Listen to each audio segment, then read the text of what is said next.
Chapter 935. What does that mean? A look of shock appeared on Iapetus' face. There's no reason you don't understand the galactic language, right? It means literally, you have to come with me. Han Xiao stared at Enterpius with interest. You're kidding, right? Come with you? Go where? Enterpius was confused. I'm not kidding. My help comes with a price. Since you're asking me for help, then as a trade, you'll become a member of the Black Star Corps and become my subordinate. We've never reached such a condition. Enterpius' expression changed, and he stood up abruptly. Why do you think I need to negotiate with you? Han Xiao raised his eyebrows. I'm helping you, so of course I have the final say in terms of the conditions. And my condition is you. You're now my subordinate. Enterpius' face twitched. He did not expect that the other party was actually targeting him. For a moment, he had mixed feelings. He was shocked, angry, and even a little flattered. Enterpius' mind was a little confused. He said in a deep voice, Sorry, I appreciate your favor, but I won't sign a slave contract. Why do you think you have the final say in this matter? Han Xiao could not help but be amused. Unlike combat potential, management ability did not have a quantitative standard, and there was no direct judgment. One could only refer to past performance. This person was indeed a talent worth poaching. There was no lack of management talents in the army, but since he had met such a talent, he might as well poach him. Han Zhao's thinking was very much in line with China's 9 years of compulsory education. Since he was already here, he had to poach something. If you want to force me, I won't be able to resist, but would the famous Black Star do such a thing? Enterpius was helpless and could only use words to force him. TSK, you're mistaken about one thing. Han Xiao slowly walked behind Iapetus, pressed down on his shoulder, and made him sit down. He then casually said, If this was a normal solicitation, I wouldn't force someone to reject me. However, it's different between us. You have the intention of using me, and you've already received benefits from me. In the future, you'll need to rely on the Black Star Corps to help you stabilize your position, so I'm in charge. More accurately speaking, I'm now your creditor. As he spoke, Han Xiao turned back to Iapetus, leaned on the table, and looked down at Iapetus. Retracting his smile, Han Xiao said calmly, I'm not sure. Since you're the creditor, then you have to collect according to my standards, not how much money you have in your wallet. Enterpius was speechless. Even though this was obviously a forced sale, he had no way to go against the wishes of a big shot like Black Star. Gritting his teeth, Enterpius said in a low voice, If you want me to work for you, you should have told me earlier. That way, I wouldn't have. Han Xiao opened his mouth and interrupted him. Don't forget, you were the one who asked me for help. You didn't ask for the conditions yourself. Hearing this, Enterpius was speechless. A sense of helplessness welled up in his heart. It was a hinting invitation to begin with. How could he ask for the conditions openly? Did he have to add a note saying that he couldn't be forced to work for him? That would be too shameless. Who knew that Black Star would take a liking to him? At this point, Enterpius had no other choice. Black Star had completely taken the lead. If he really insisted on refusing, he had no doubt that the Black Star Corps would turn around and cooperate with the major families. The situation now was different from during the election. During the election, he had nothing to lose, so no matter how bad the situation was, it wouldn't change. However, now that he was elected as the Lord and had achieved results, Black Star's attitude determined whether his position was secure or not. It even determined his life. He was completely in Black Star's control. At this moment, Enterpius only had one thought. What exactly do you see in me? I'll change, all right. Seeing Enterpius' troubled expression, Han Xiao narrowed his eyes and deliberately lowered his tone. Let's talk about the facts. Is the Black Star Corps so repulsive to you? Hearing this, Enterpius was taken aback. He frowned and thought for a while before finally shaking his head. Excluding the conflict caused by reverse psychology, Interpius had to admit that the Black Star Corps did have a better future. How could being the Lord on an ordinary colonial planet compare to being personally recruited by Black Star? I'm actually not against joining the army. It's just that I didn't run for the sake of my future. I wanted to do something for the mother planet. Interpius sighed and had to briefly explain his ambition. He was born in an ordinary family and started from scratch. After he made a name for himself, he became more and more dissatisfied with the corruption in his hometown. Therefore, he chose this way to try to break the corrupt monopoly of power by the major families. He was a person with a lot of feelings for the mother planet. Han Shao was noncommittal. While working for me, you can still continue to be the lord of your planet. Then I can't go with you even more. I just got elected. How can I leave? Interpius was in a difficult position. Can you give me a few years to arrange the affairs here? You're not qualified to negotiate with me now. Han Shao shook his head and laughed. Even if you're not in Red Budo, you can still manage it remotely.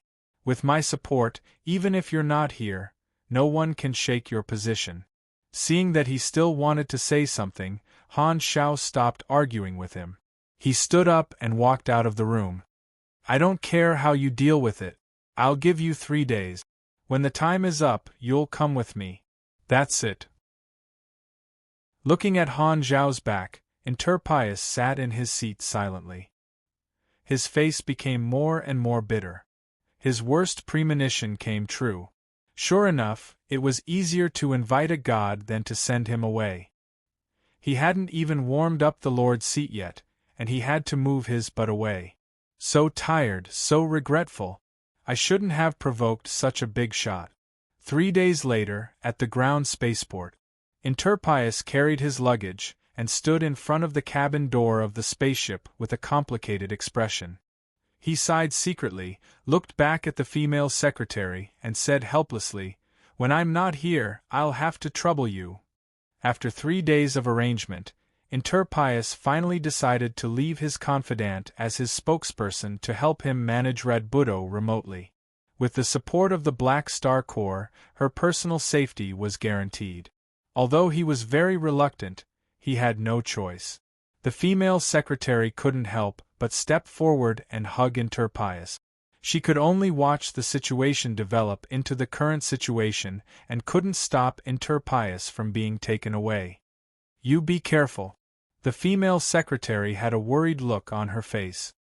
Hearing this, Interpius couldn't help but smile bitterly.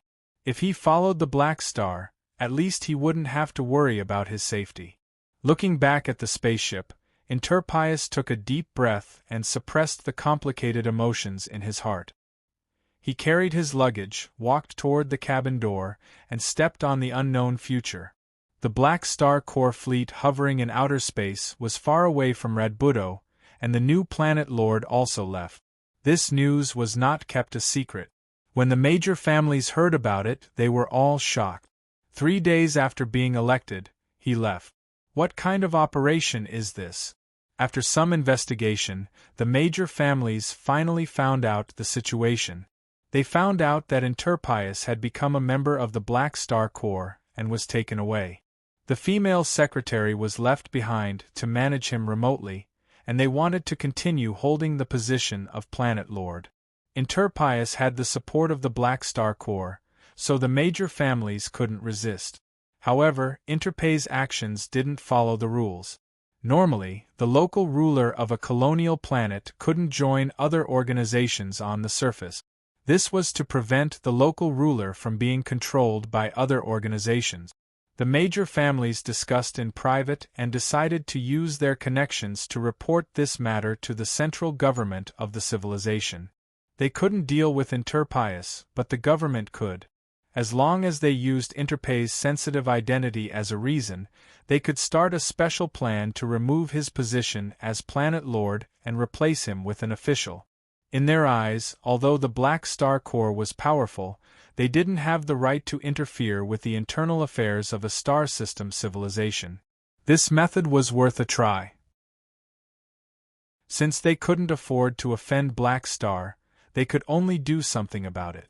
The progress of this civilization had been stagnant for many years. Many of the officials didn't do anything and were easy to deal with.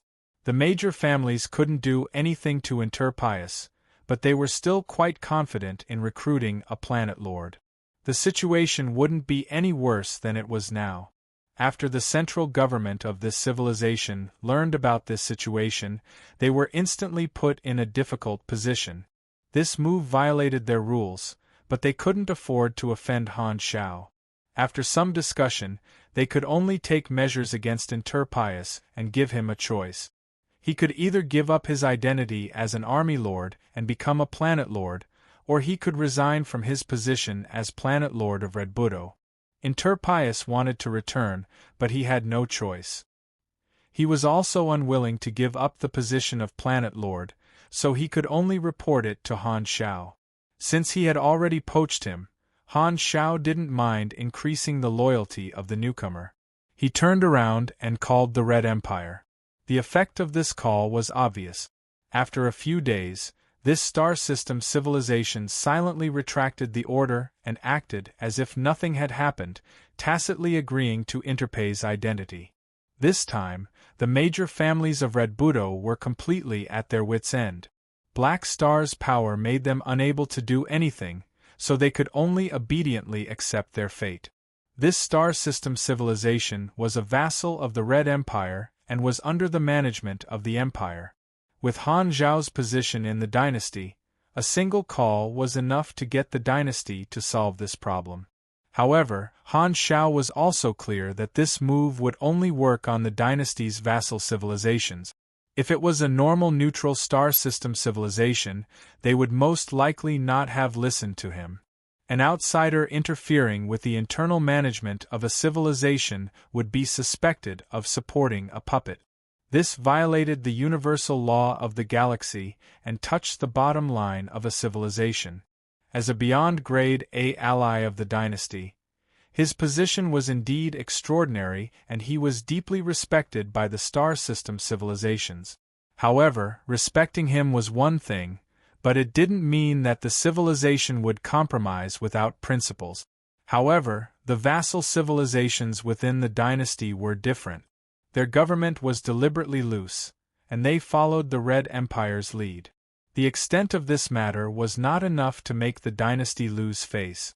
The dynasty would not affect the relationship between the two sides because of such a small matter. This could be considered Han Zhao's privilege in the Red Empire. Black Star's spaceship, living cabin, Han Zhao's office. Inter Pius had already spent some time on the spaceship and adjusted his emotions. At this point, he had accepted his fate. Since he couldn't resist, he could only enjoy it. Coming to a new environment, he decided to work hard for the army. Today, he was finally summoned by Han Shao. When he came to the office and saw Han Shao, the first thing he said was to adjust his position and ask about his job. "Your Excellency Black Star, what do you need me to do for the army?" Han Shao put down the communicator in his hand, looked up at him, and smiled. "You started from scratch and have good management and business vision. I have a job related to the financial group for you. This is my old profession." Inter Pius heaved a sigh of relief. "Before that, let's meet your future boss." As he spoke, Han Shao pressed the communicator, and a remote projection appeared in the room. It was Sylvia.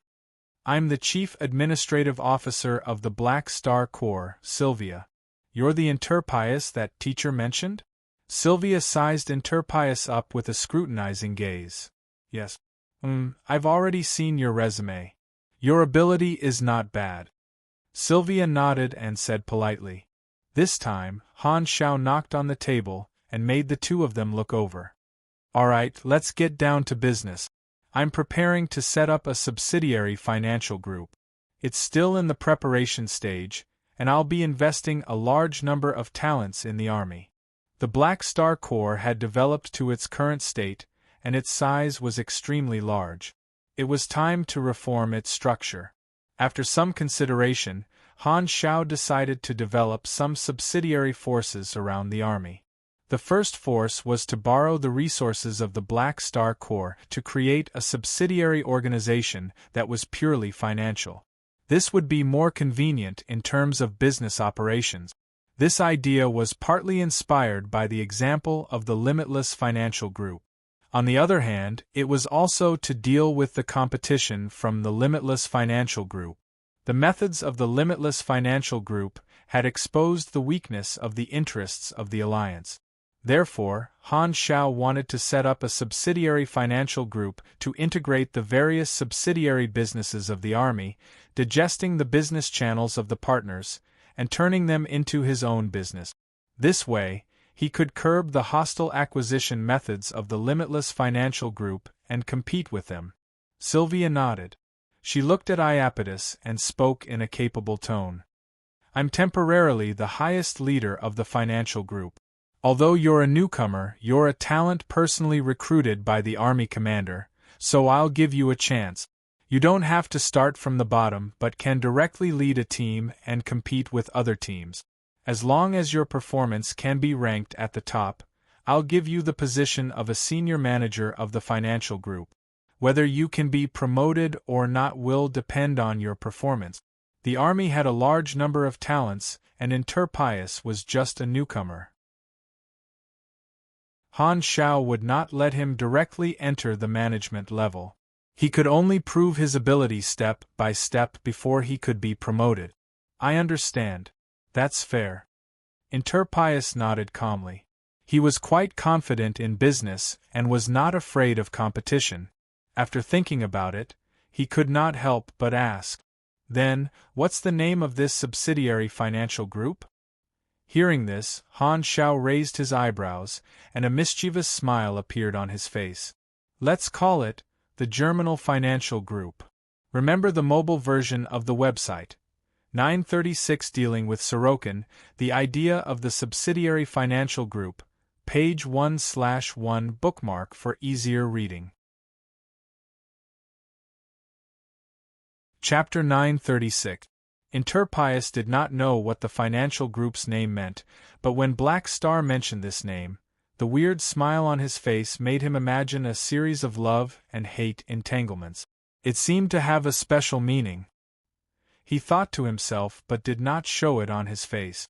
Han Shao shook his head, put away his thoughts, knocked on the table and said, "When we reach the next planet, I will get someone to send you to the army headquarters in the Shattered Star Ring. When you get there, you will have time to slowly familiarize yourself with the work of the army. That's all I have to say. You can go now and do your homework." "Okay." Interpius nodded, bowed, and left the room. After he left the room, Sylvia could not help but roll her eyes and laugh. "You're too vengeful. You actually came up with such a name." Although she was not a Blue Star member, she had been under Han Shao for many years and had heard about Han Zhao's early experiences from others. "This is not vengeful," Han Shao snorted.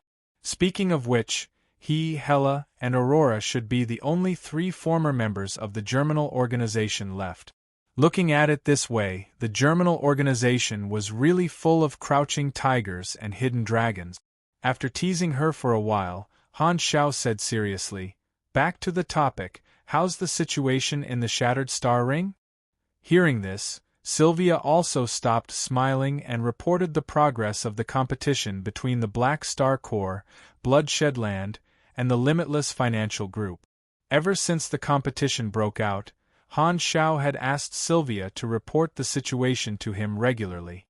Currently, the remaining companies of the Black Star Corps had joined forces on a large scale, which had curbed the hostile acquisitions of the Limitless Financial Group to a certain extent. The competition had turned into a tug of war. The Limitless Financial Group and Bloodshed Land had also temporarily changed their focus from purchasing business channels to consolidating the business channels that they had already obtained. Thus, the role of the Bloodshed Land was displayed.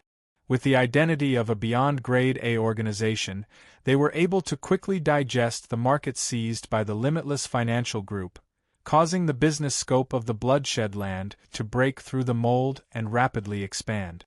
The two of them complemented each other to a certain extent. The Limitless Financial Group invested money to expand their territory, while the Bloodshed Land provided the influence and connections that they had accumulated over many years. Combining these resources, the efficiency of the cooperation between the two produced a chemical reaction, feeding each other and developing rapidly. They were catching up to the black star core in the shattered star ring.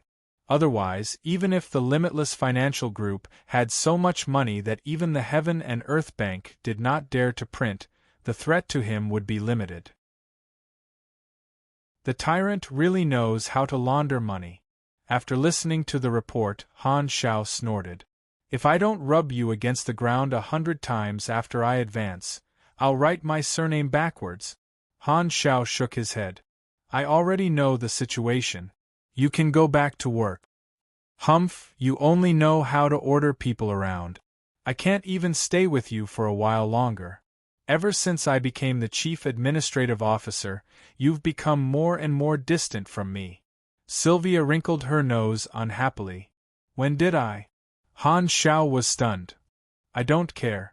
I haven't had a holiday in a long time. I don't want to lose my hair like Jenny. Sylvia angrily placed her hands on her hips. Although I'm willing to work for the army, you can't treat me like a human. You don't really think that I like to work, do you? If not for you. Humph. Helpless, Han Shao had no choice but to comfort Sylvia and calm her down. In the eyes of the army members, Sylvia never complained and had a calm image.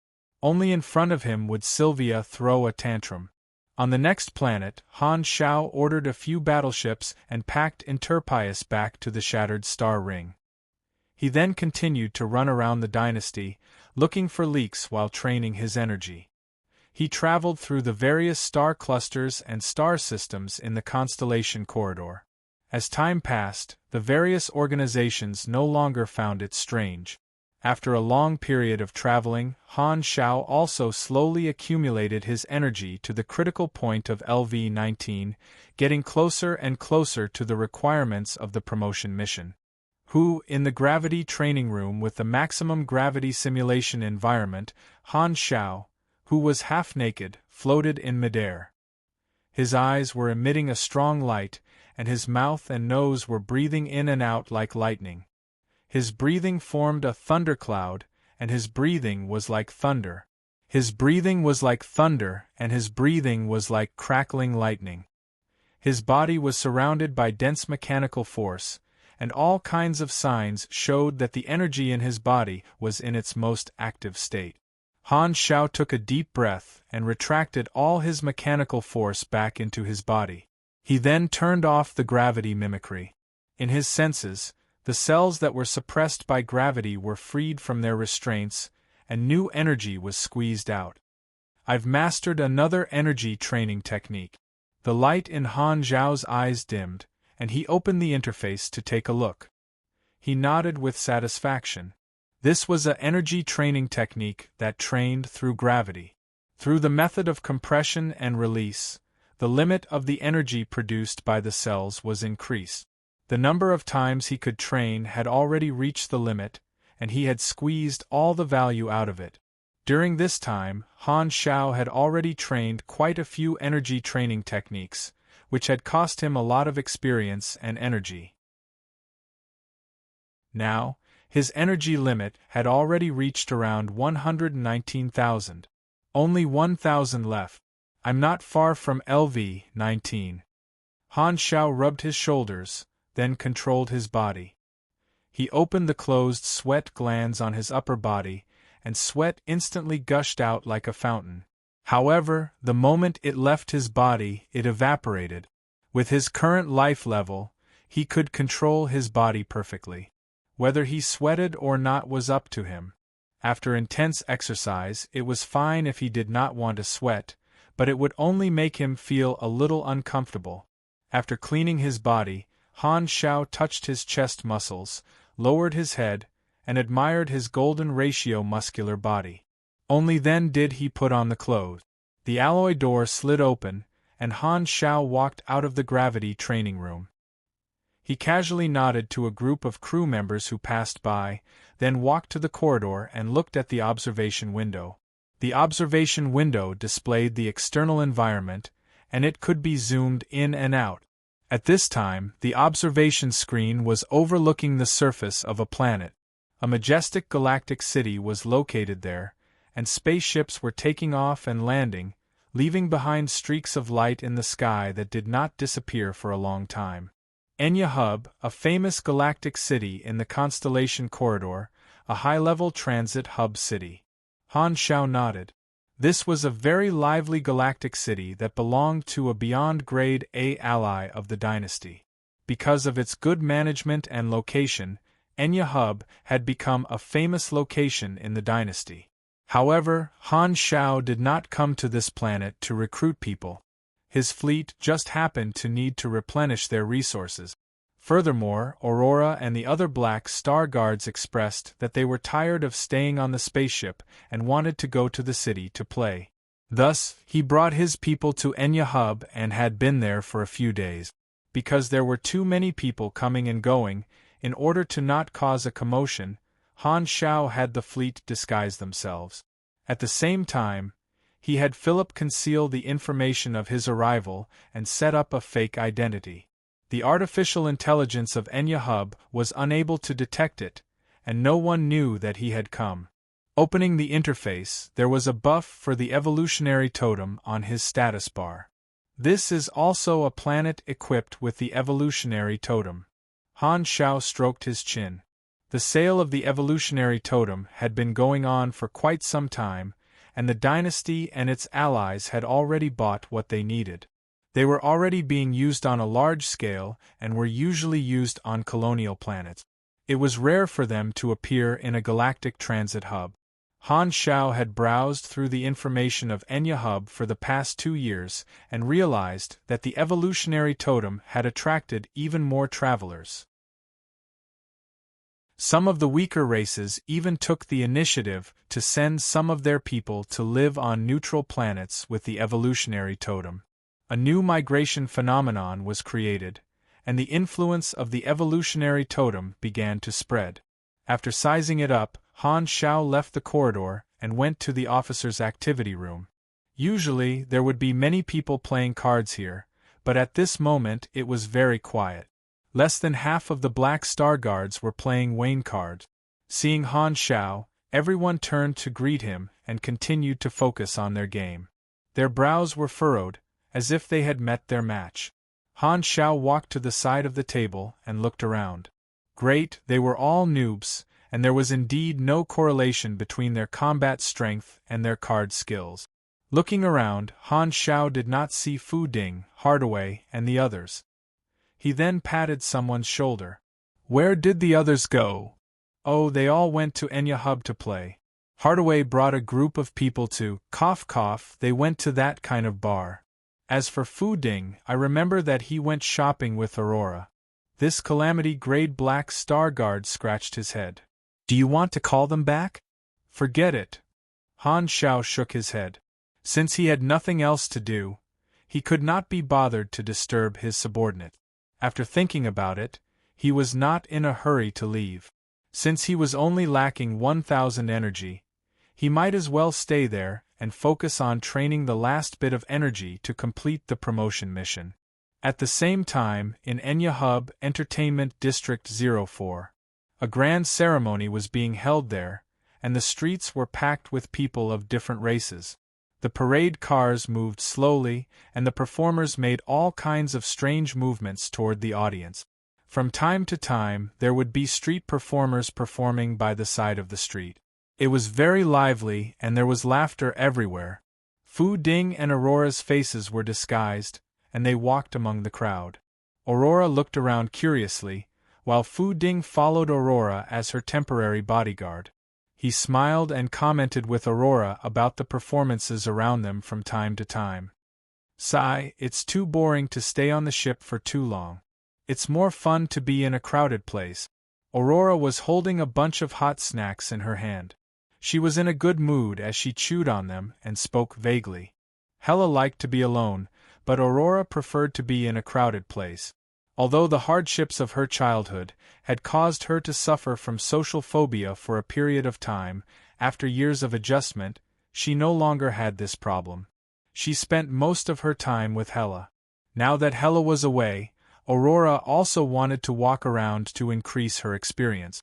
However, liking crowds was not just a personality factor. There was also a physiological factor. Her Esper ability could sense the aura of life.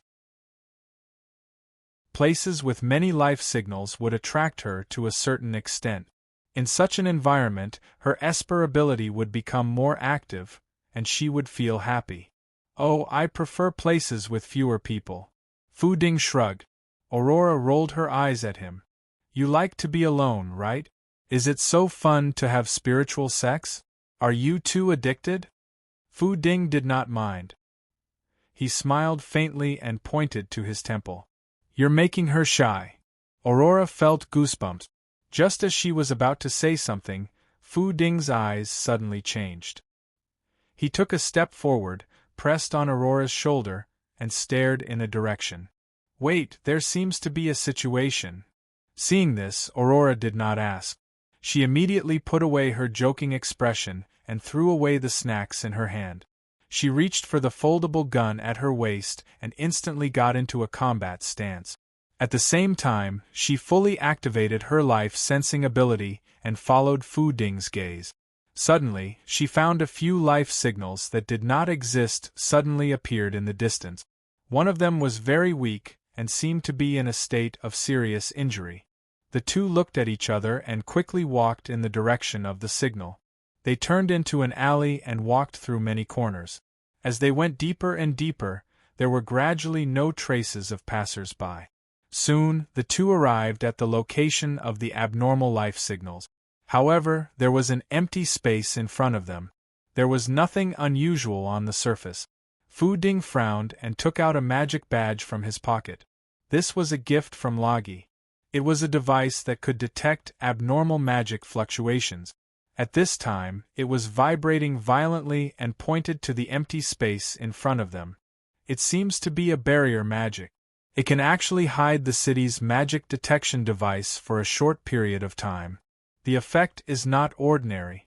To hide an area in the city, it doesn't seem like a good person. What is it doing? Fu Ding hesitated for a moment. He did not know if he should poke his nose into other people's business. But before he could make a decision, the space in front of him suddenly shattered like glass and exploded with a bang. Crack! The invisible barrier was broken from the inside, and a figure covered in blood staggered out and fell to the ground with a plop. The pool of blood under the body gradually expanded, and the empty space in front of the two suddenly changed, with a large number of potholes and traces of battle. In addition to this wounded man, there were several other people standing in the distance. They were holding long-handled metal hammers with inscriptions. They were wearing black hooded robes with white patterns and symbols on them. They were wearing a few strands of special necklaces. They were dressed like priests or monks of some sect. Drops of blood dripped from the hammers. Clearly, there had been a gang fight here. Perhaps because the barrier was broken and they did not want to attract more attention, these people dressed as priests did not linger. They turned around and left at an extremely fast speed, quickly disappearing from the two's sight. Fu Ding thought for a moment. Because he did not know the details of these people, he did not intend to chase after them. He went forward to support the heavily injured person who was on the verge of death. However, before he could open his mouth to ask, the seriously injured man suddenly grabbed his clothes. His fingers clenched tightly as he spoke in a hoarse and urgent voice. Stop them! Before he could finish speaking, the wounded man fell down again and fell into a coma, leaving a bloody handprint on Fu Ding's clothes. The two of them stared at each other. What should we do? Sai, use your ability to save him. Since we met, we should at least ask what's going on. I have a feeling that this is not a small matter. As he said that, Fu Ding shook his head helplessly and could not help but mutter to himself. Chapter 937. Seeing that this person was seriously injured and on the verge of death, Aurora stretched out her hand and pressed on his body. Dazzling life energy was released from her fingers. Golden light spots floated, looking like soft gauze, and entered this person's body. The next moment, the hideous wounds on this person's body quickly healed at a speed visible to the naked eye. The torn flesh closed, the shattered bones stuck together, and the pale face quickly regained its color. Soon, all the wounds were healed. Only the bloodstains on his body proved that he had just been beaten up like a child. Oh! This person's eyebrows trembled and gradually woke up from his coma. Where am I? He was confused for a while, but suddenly remembered what happened before he fainted. His face changed drastically, and he stood up abruptly and looked around vigilantly. Where did that group of lunatics go? Fu Ding coughed to attract his attention. The enemy who attacked you has already run away. We saved you. Ran away? This is bad. I finally found their trace, but the trail is broken again. This person looked distressed. He then looked at Fu Ding and identified them for a while, and suddenly said, "The people I saw before I fainted were you too." Yes. Fu Ding pointed at the bloody handprint on his clothes. You also asked me to stop them. This person patted his head and said helplessly, "I'm sorry, my injuries were too serious. At that time, my consciousness was already blurred. I didn't want to drag you into danger. If I was awake, I would have asked you to run away." As soon as he finished speaking, he finally remembered his injuries. He hurriedly checked his body and was shocked by what he saw. "Hey, where is my wound? Where did that big hole in my chest go?" Aurora raised her eyebrows and copied Han Zhao's expression perfectly. "I healed you. This is my ability." This person hurriedly moved his body and found that not only were his injuries completely healed, his body was also full of vitality as if he had returned to his peak state. His face was full of shock. It was not that he had never seen a healing ability before, but it was the first time he saw such a powerful healing ability. Looking at the scene around him, at most a few minutes had passed. This healing efficiency was too terrifying. "I found a treasure." This person was overjoyed. He hurriedly took a step forward and wanted to grab Aurora's hand. "Are you interested in joining us?" Fu Ding helplessly stretched his hand out to stop this overly passionate fellow.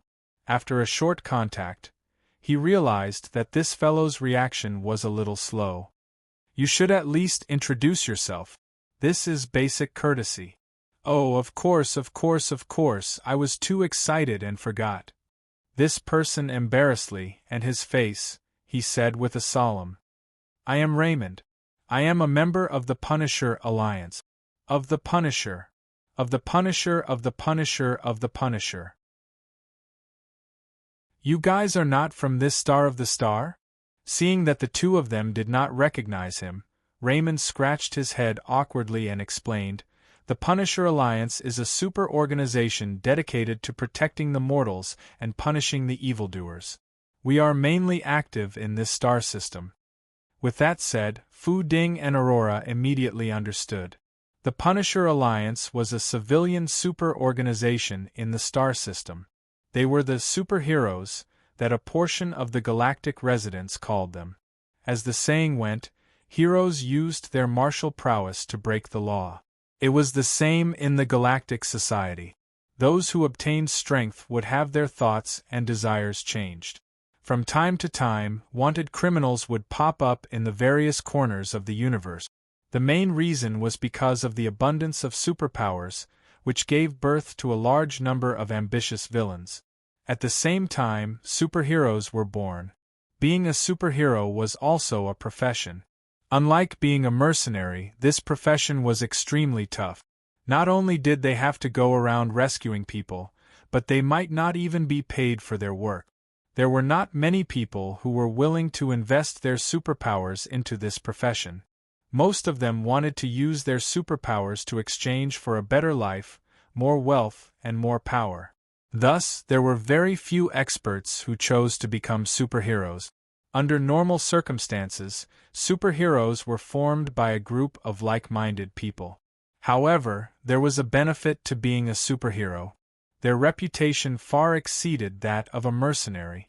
Although there were not many superheroes, the number of superheroes in the universe was not small. Most of them were active in the local area. Thus, the three universal civilizations had established a superhero association a long time ago to make it easier to manage.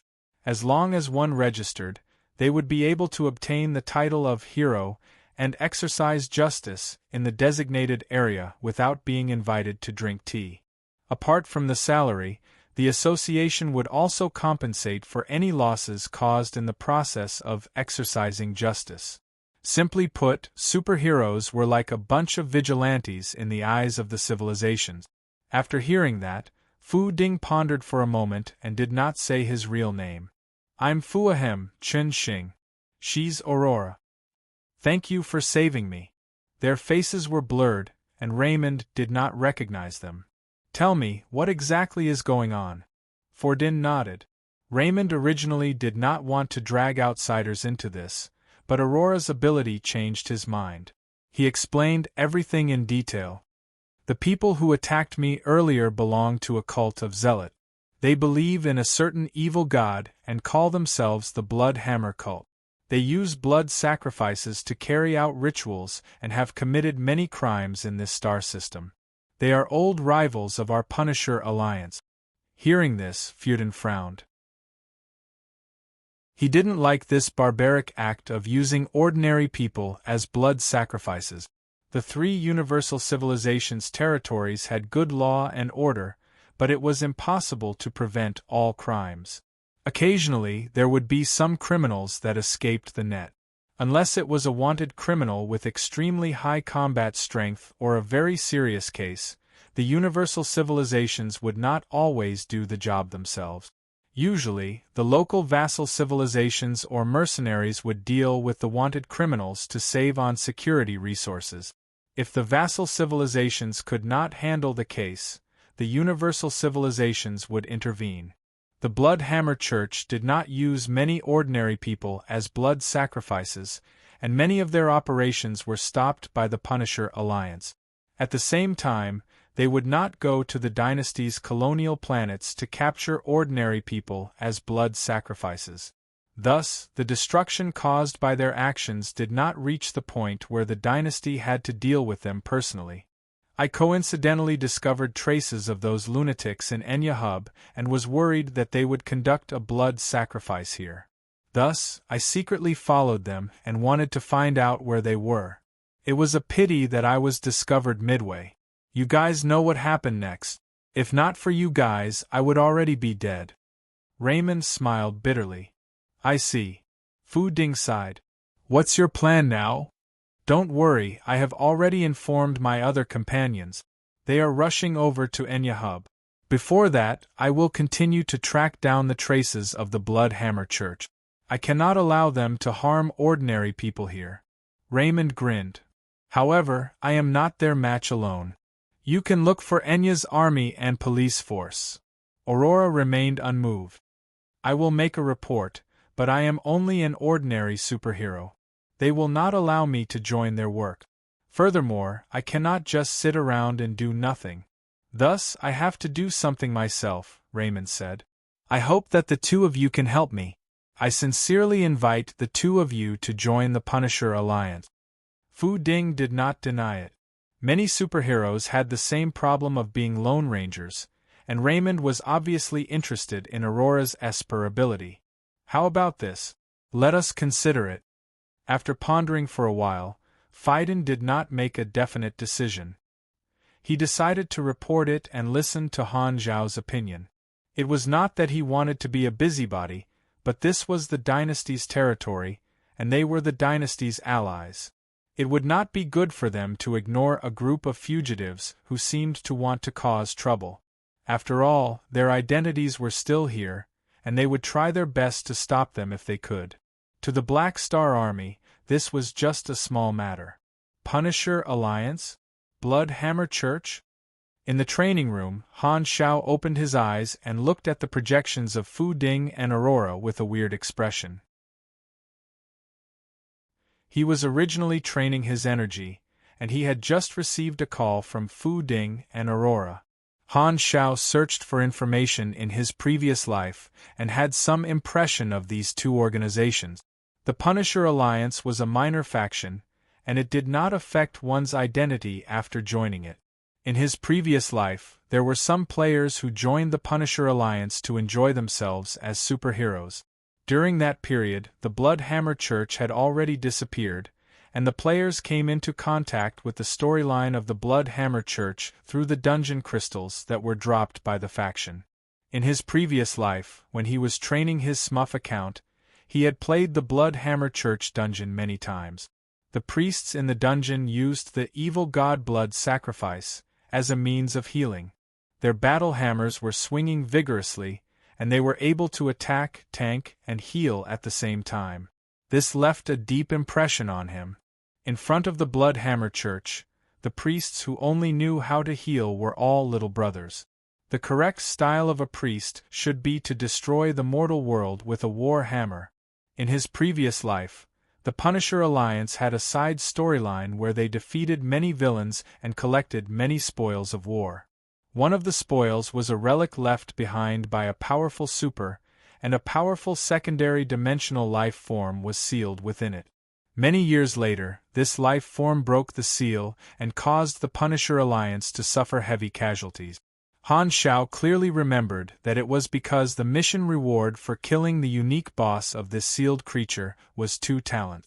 One was to increase his mental resistance, and the other was to increase his magic resistance. Both were quite significant. The relic itself was also very valuable as it could greatly increase a psychic's ability. Looking at Fu Ding's clueless expression, Han Shao had a complicated expression. Are you able to pick up money every time you go out? I had to rush to catch a flight today. I woke up in the morning and only arrived in the afternoon. I had a child sitting next to me, and it was so noisy that I couldn't sleep. In the middle of the flight, I even got carsick. I was really tired. Originally, I was supposed to add another plot to increase the progress, but my eyes were so blurry that I couldn't even open them. I was really too tired to write, so I had to write less today. Brothers, please forgive me. P.S. I actually didn't get last place in the Breaking Update event. I heard that I was in 4th place. I was shocked. The elderly team really has the characteristics of an elderly person. /poster. Share.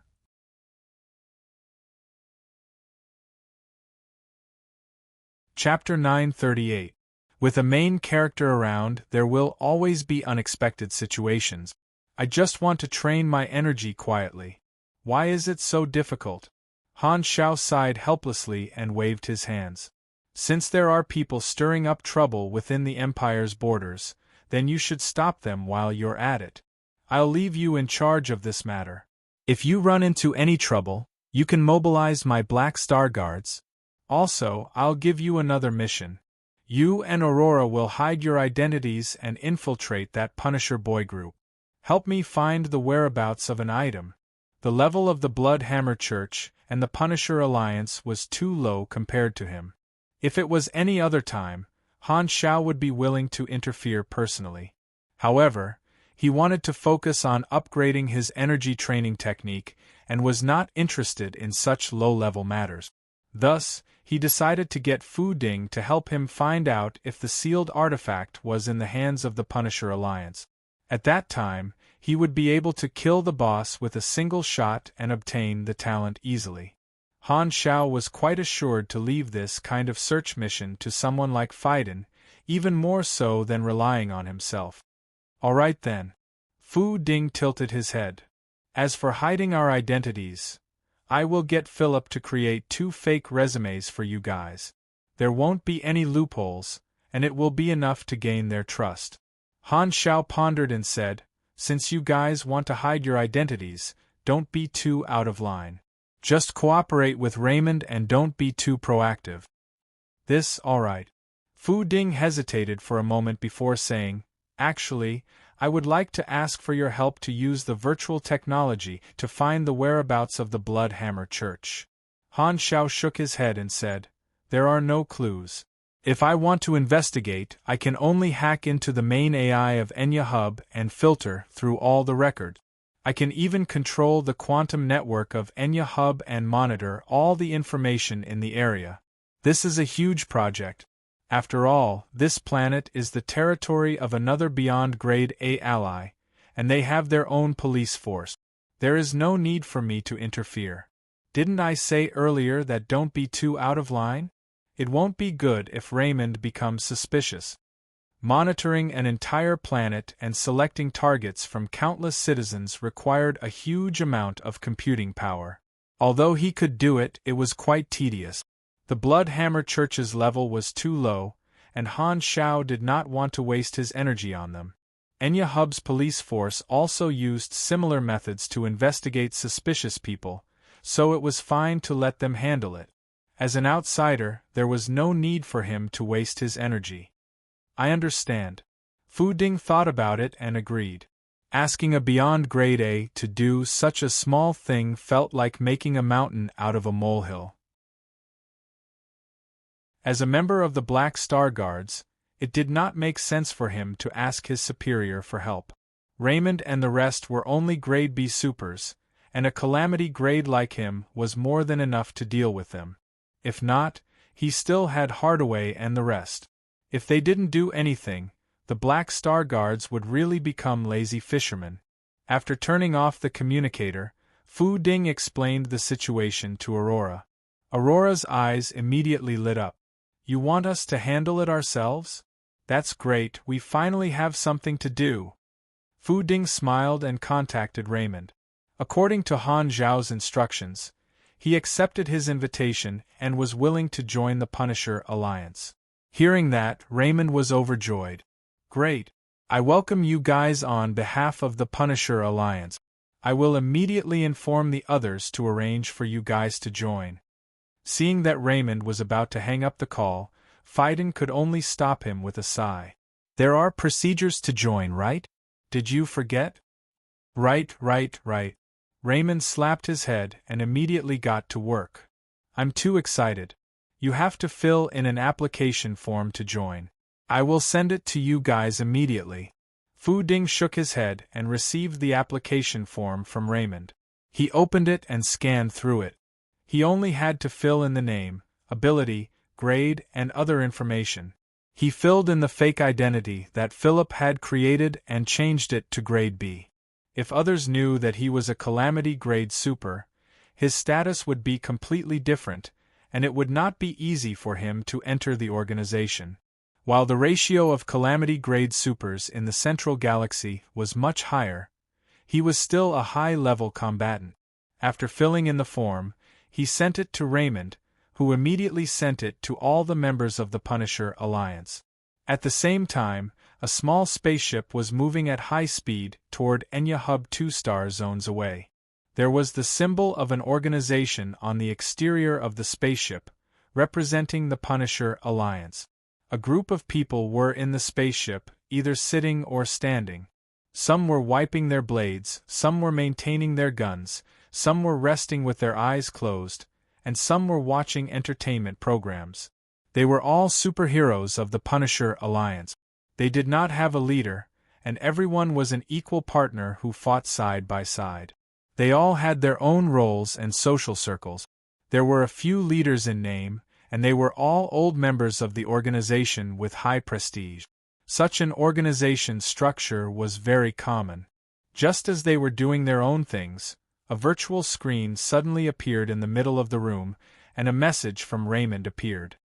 "Raymond has sent a message." Everyone paused and looked at the screen. The temporary captain of this team stepped forward to read the message. Raymond had described his experience and emphasized Aurora's ability, expressing his hope of letting the two of them join the organization. "It's actually a rare healing Esper ability." The captain's face lit up, and he immediately realized the value. It was extremely difficult for a superhero organization like theirs to recruit new members. If they had such a partner in the past, they would have been able to receive timely treatment, and many of them would not have died. Is there any problem with their records? I've checked, and it's all real, a mechanic superhero said. Then you can rest assured.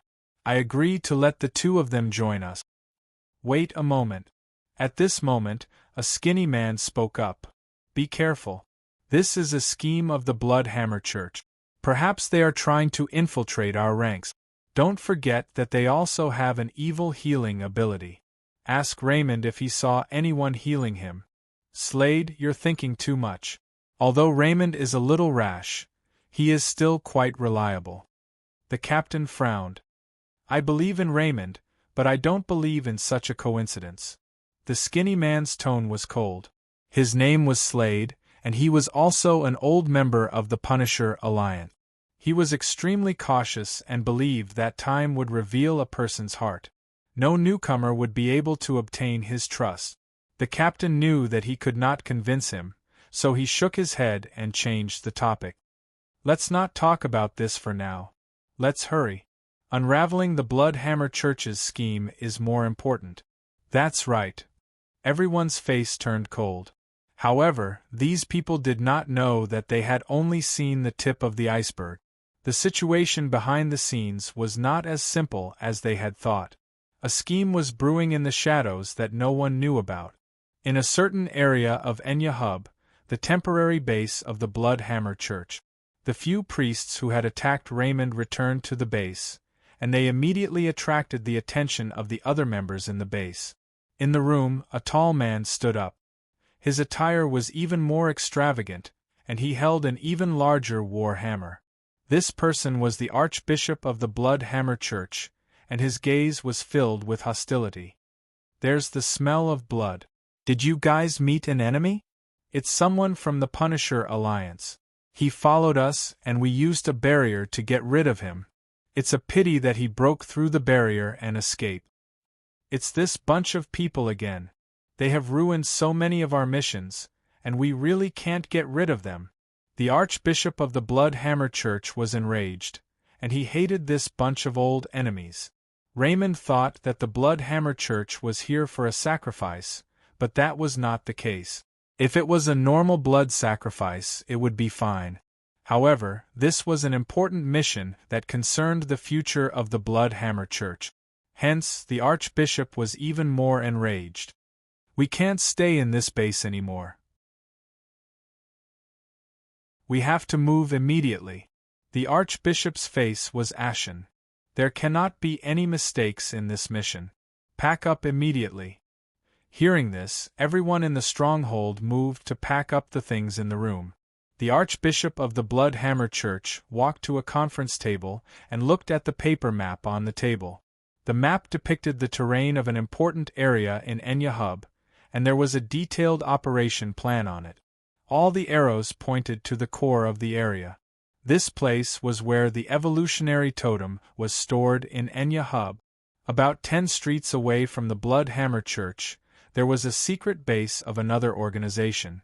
In the room, a few people were gathered around a table, and on the table was another blueprint of the location of the evolutionary totem. This group of people was a famous bandit group in the black market, and they specialized in stealing important items for their employers. This time, they had also been hired to work in Enya Hub. This time, we are going to steal the evolutionary totem in Enya Hub. This toy is placed under heavy protection, and the mission is extremely difficult. It's not far from the date of the mission. Do you guys have any good ideas? The previous few times I obtained sufficient information. There are anti-theft and surveillance devices there, and they are all very advanced. I have a rough plan, but it needs to be perfected. With just us alone, we won't be able to steal anything. If we have helpers like our employer said, we will have a chance. The few of them lowered their voices and discussed their plan. Enya Hub, Spaceport No. 1, Main Hall. People were coming and going in the hall. All the passengers entering and exiting the port had to pass through this place. In a leisure beverage shop near the entrance, an ordinary-looking woman was reading a paper book. On the table in front of her was a half-empty bottle of light blue sparkling drink. She had been sitting there for quite some time, as though she was waiting for someone. Right at this moment, a commotion could be heard from the entrance of the dock, and a group of bodyguards escorted a young man into the hall. Two of the bodyguards were different from the rest. They did not conceal their auras and emitted calamity-grade energy fluctuations. They sandwiched the young man in the middle, and it was obvious that this young man had some background. Upon seeing this, the passers-by in front of them quickly made way. Watching this team leave the hall, the ordinary-looking woman paid for the drink, stood up, and walked out of the spaceport with a book under her arm, heading in the opposite direction of the team. After walking for more than 10 blocks, the crowd became less dense. She walked into the shadow of a building, but the next moment, a burly man walked out, and the book in his hand was gone. This person had an esper ability, and changed his appearance many times along the way. Finally, he took a vehicle to another city, walked into the hotel, and returned to his room. There were 3 other people in the room, all of different species. If someone familiar with the wanted posters of the various star fields was here, they would recognize that these 3 people were once extremely evil calamity-grade fugitives who later became members of the fallen Arkansas. After Han Shao captured Yes-God, they all left the fallen Ark and disappeared without a trace. After closing the door, the person in disguise nodded and said with a deep voice, "The information is correct. The target is here. He has 2 calamity-grade bodyguards by his side. They are the 2 people in the intelligence report." "Very good, act according to the plan." Thick killing intent flashed in the eyes of one of them. Red Empire Mother Planet, Tarunamir Palace, Ruler's Government Building, High-Level Meeting Room. At this moment, a meeting regarding the Red Empire's current situation was coming to an end. Ever since the Radiant Federation and the Arcane Church officially started their suppression plan, the Red Empire had been targeted and blocked in many areas and was under immense pressure. The Empire had invested a large amount of resources into the flickering world, and it was inevitable that there would be loopholes in other areas, allowing the other 2 parties to take advantage of them. Because of the bad situation, reports like this were often held during this period of time. The Radiant Federation and the Arcane Church are targeting us in these areas, creating pressure on us in many ways. Their goal is obvious, which is to make us sell the evolutionary totems publicly. What do you all think?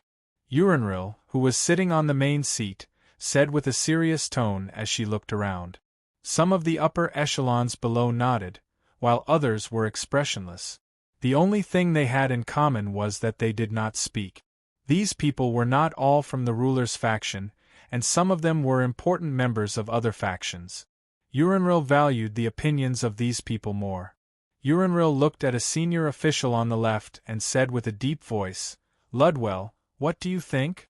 Ludwell was a senior official in charge of the economic field, and his position was extremely high. At the same time, he was the leader of the neutral faction, and his position was extraordinary. Hearing Urinril's question, he slowly said, "Your Excellency, whether we release the evolutionary totems or not, there are pros and cons to it. Tell me what you think." "All right." Ludwell nodded and said, "The benefit of not releasing the right to purchase the evolutionary totems is to increase our political vassals and gain more allies.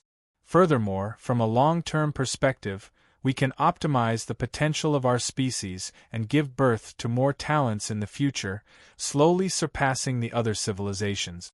The disadvantage is that we will be targeted by the other 2 civilizations.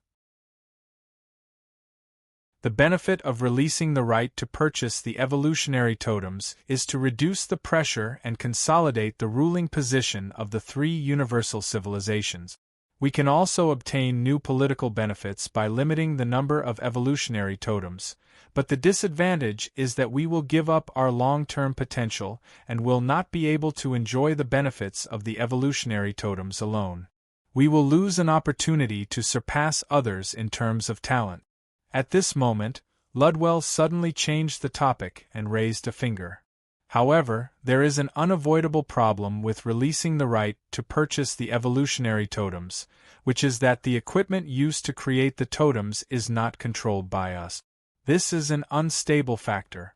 We are under so much pressure now, and most of the benefits brought by the evolutionary totems will be given to Black Star. This is not a good thing. If we want to release the right to purchase the evolutionary totems, we have to consider this problem. If we cannot obtain all the benefits brought by the evolutionary totems, we will suffer a loss. I understand your opinion. Urinril raised her hand and did not comment. Seeing this, Ludwell knew that Urinril did not want him to continue speaking, so he did not have any objections and kept his mouth shut. Seeing this, Urinril felt a little helpless. Ludwell was the leader of the faction, but he did not go against her orders. It was just that he had different political views in some areas, and the ownership of the Evolution Cube was one of them. Ludwell was a firm supporter of the Handover faction. He was a high-ranking official in the economic field, and his thoughts were mostly based on economic and political benefit. He did not lean toward the military. He was dissatisfied with the fact that the dynasty could not obtain all the benefits of the Evolution Cube despite being suppressed by the other two civilizations. He had always been in favor of retrieving Black Star's Evolution Cube, and whether it was through the use of resources or coercion, he had to let the dynasty control this universal treasure. Urinril valued Black Star, and did not have the same political views as him. It was because of her, the ruler, that this staunch supporter of the Handover faction did not stir up trouble. Let's end the meeting for today. Urinril shook her head. The remote projections in the conference room disappeared one after another. Ludwell nodded and turned off the remote communication. His gaze returned to his office, and he sighed. He rubbed his eyes, and the wrinkles at the corners of his eyes were rather deep. Duo, duo, duo. At this moment, the internal line on the table rang. Ludwell immediately picked it up, and the voice of his secretary could be heard. Your Excellency, your grandson is calling. Do you need me to transfer the call? This brat, how many times have I told him not to call the internal line of my office? Ludwell frowned. Connect him. The secretary nodded, and after a while, the voice of a young man sounded in the channel. Grandpa? I've already arrived at Enya Hub. I'm telling you in advance. Don't send people to look for me like last time, causing my company to think that I've gone missing. Humph. Ludwell snorted from his nostrils, feeling a little embarrassed. By the way, you said that you wanted to eat Enya's specialty snacks. I'll bring some back for you this time. That's more like it. Ludwell's tensed expression finally relaxed. Be careful. The world is not peaceful, and there have been many attacks in the dynasty. Humph, they're all after the evolutionary totem. The two bodyguards that I sent over are by your side, right? Aya, these two grandpas are looking at me like they're looking at a criminal, and they even want to follow me to the toilet. Grandpa, please take them back. With them by my side, others will think that I'm the superior. Even my boss does not dare to scold me. If this goes on, I'm afraid that I'll be fired one day. That won't do. You're my only grandson, and safety is first. I can only be at ease with them by your side. Ludwell's tone was solemn. After pausing for a while, he realized that his tone was not good. Thus, he relaxed his tone and sighed. Sigh, just take care of yourself. Also, you're not an official of the dynasty, so stop calling the internal line. Not long ago, someone from the Internal Affairs Department complained to me about this matter. All right. I'll hang up now. After hanging up, Ludwell let out a sigh and revealed a benevolent smile.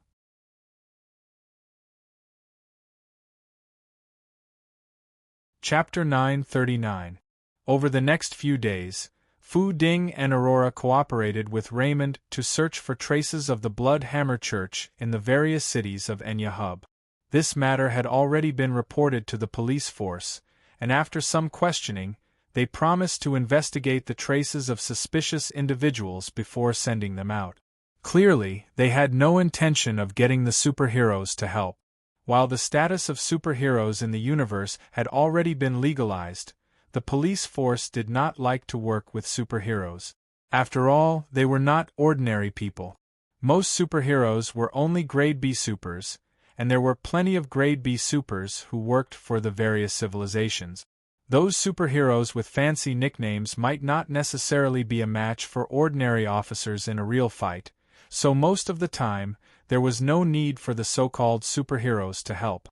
Raymond insisted on searching for traces of the Blood Hammer Church, and Fu Ding remembered the mission that Han Shao had given him.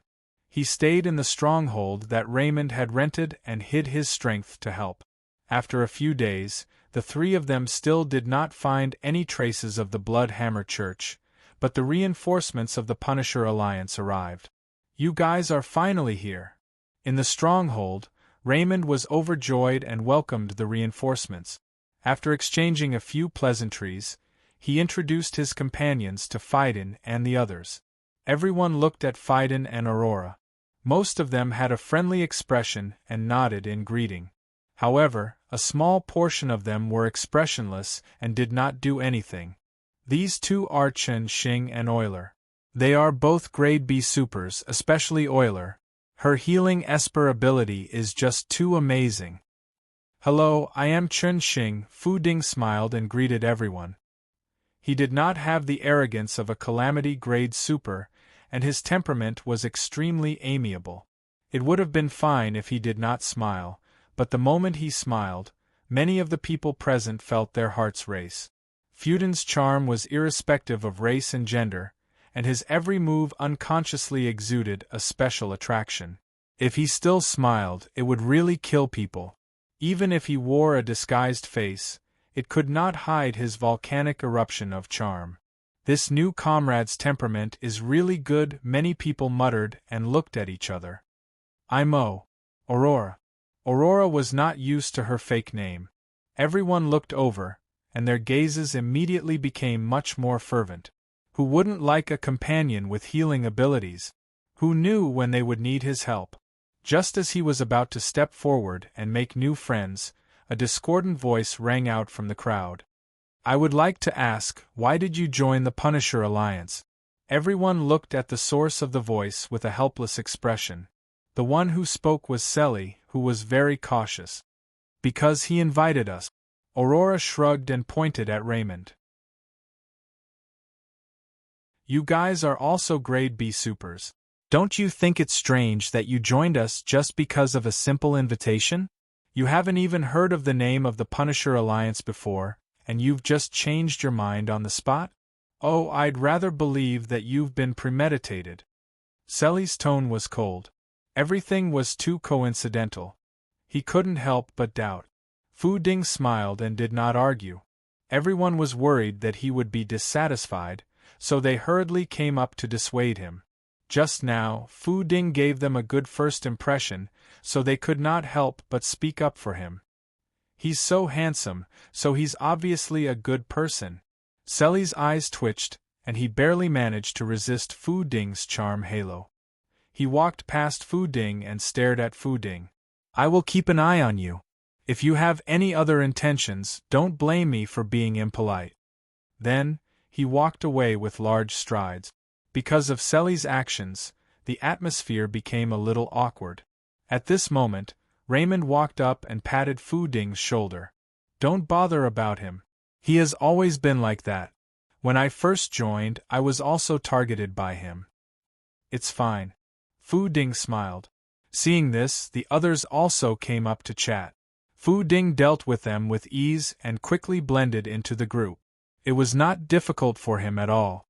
After resting for half a day, the captain of this temporary hero team gathered everyone and gave them the mission to search for the Blood Hammer Church.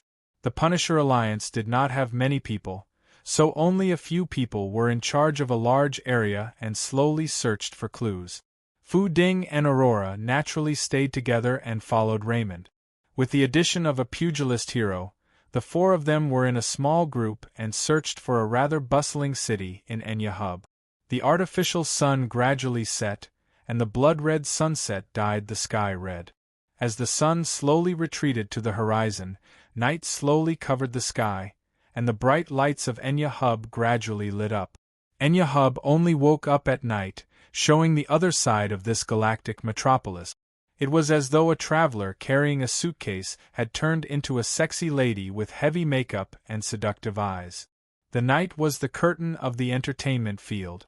There were travelers and goods from various star systems here, and countless people were indulging in a life of luxury. When dawn arrived, they would continue on their journey.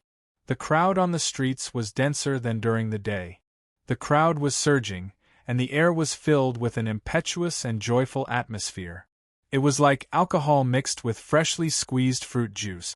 It was choking, but it had a fresh and sweet taste. Fu Ding's group of four walked on the streets and looked around. Raymond pushed a drunk bugman away and said in a low voice, "The Blood Hammer Church usually performs blood rituals. Everyone, pay attention and don't ignore the smell of blood. Pay more attention to the more secluded areas."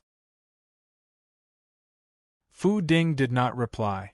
After walking for a while, Aurora suddenly tugged on Fu Ding's sleeve and pointed to the sky. "There's a calamity-grade life signal." Fu Ding raised his head and saw a flying vehicle flying over from afar. It stopped at the top of a tall building, and a group of bodyguards surrounded a young man. Two of the bodyguards were emitting the aura of a calamity grade. The passers-by also noticed this aura and looked over. Raymond glanced over and muttered, "That seems to be an important figure." The pugilist beside him shook his head and said, "In any case, we won't be able to come into contact with such a figure. Don't look. It has nothing to do with us." "That's true." Ignoring the two beside him, Phaidon realized that the two calamity-grade bodyguards looked a little familiar, as though he had seen their pictures somewhere before. He had always trusted his instincts, and seeing that the two of them were talking to each other and not paying attention to him, he took out his communicator and sent the image he had just seen into the communicator through his memory. "Philip, find out who these people are." "Okay, hum." Comparing with database. Comparison complete. Match found. The large artificial intelligence database of the Black Star Corps was also open to ordinary people, and most of them were sub-programs of Philip. As someone who had followed Han Shao for a long time, Fu Ding had the authority to enjoy the functions of Philip's main artificial intelligence. Compared to ordinary members, the difference was about 3G and 5G. Lowering his head to take a look, Fu Ding's eyes flickered. Philip's database contained the information of all the officials and officers of the Red Empire, and he discovered that the two calamity-grade bodyguards were supers of the Red Empire. As for the young man who was being escorted, there was no detailed information about him. It was obvious that there was some unknown power protecting him. Those who had such treatment were usually the relatives of the upper echelons of the Red Empire. He should be the descendant of one of the dynasty's upper echelons. Phaidon nodded, not caring. However, at this moment Aurora, who was close by, sent him a message.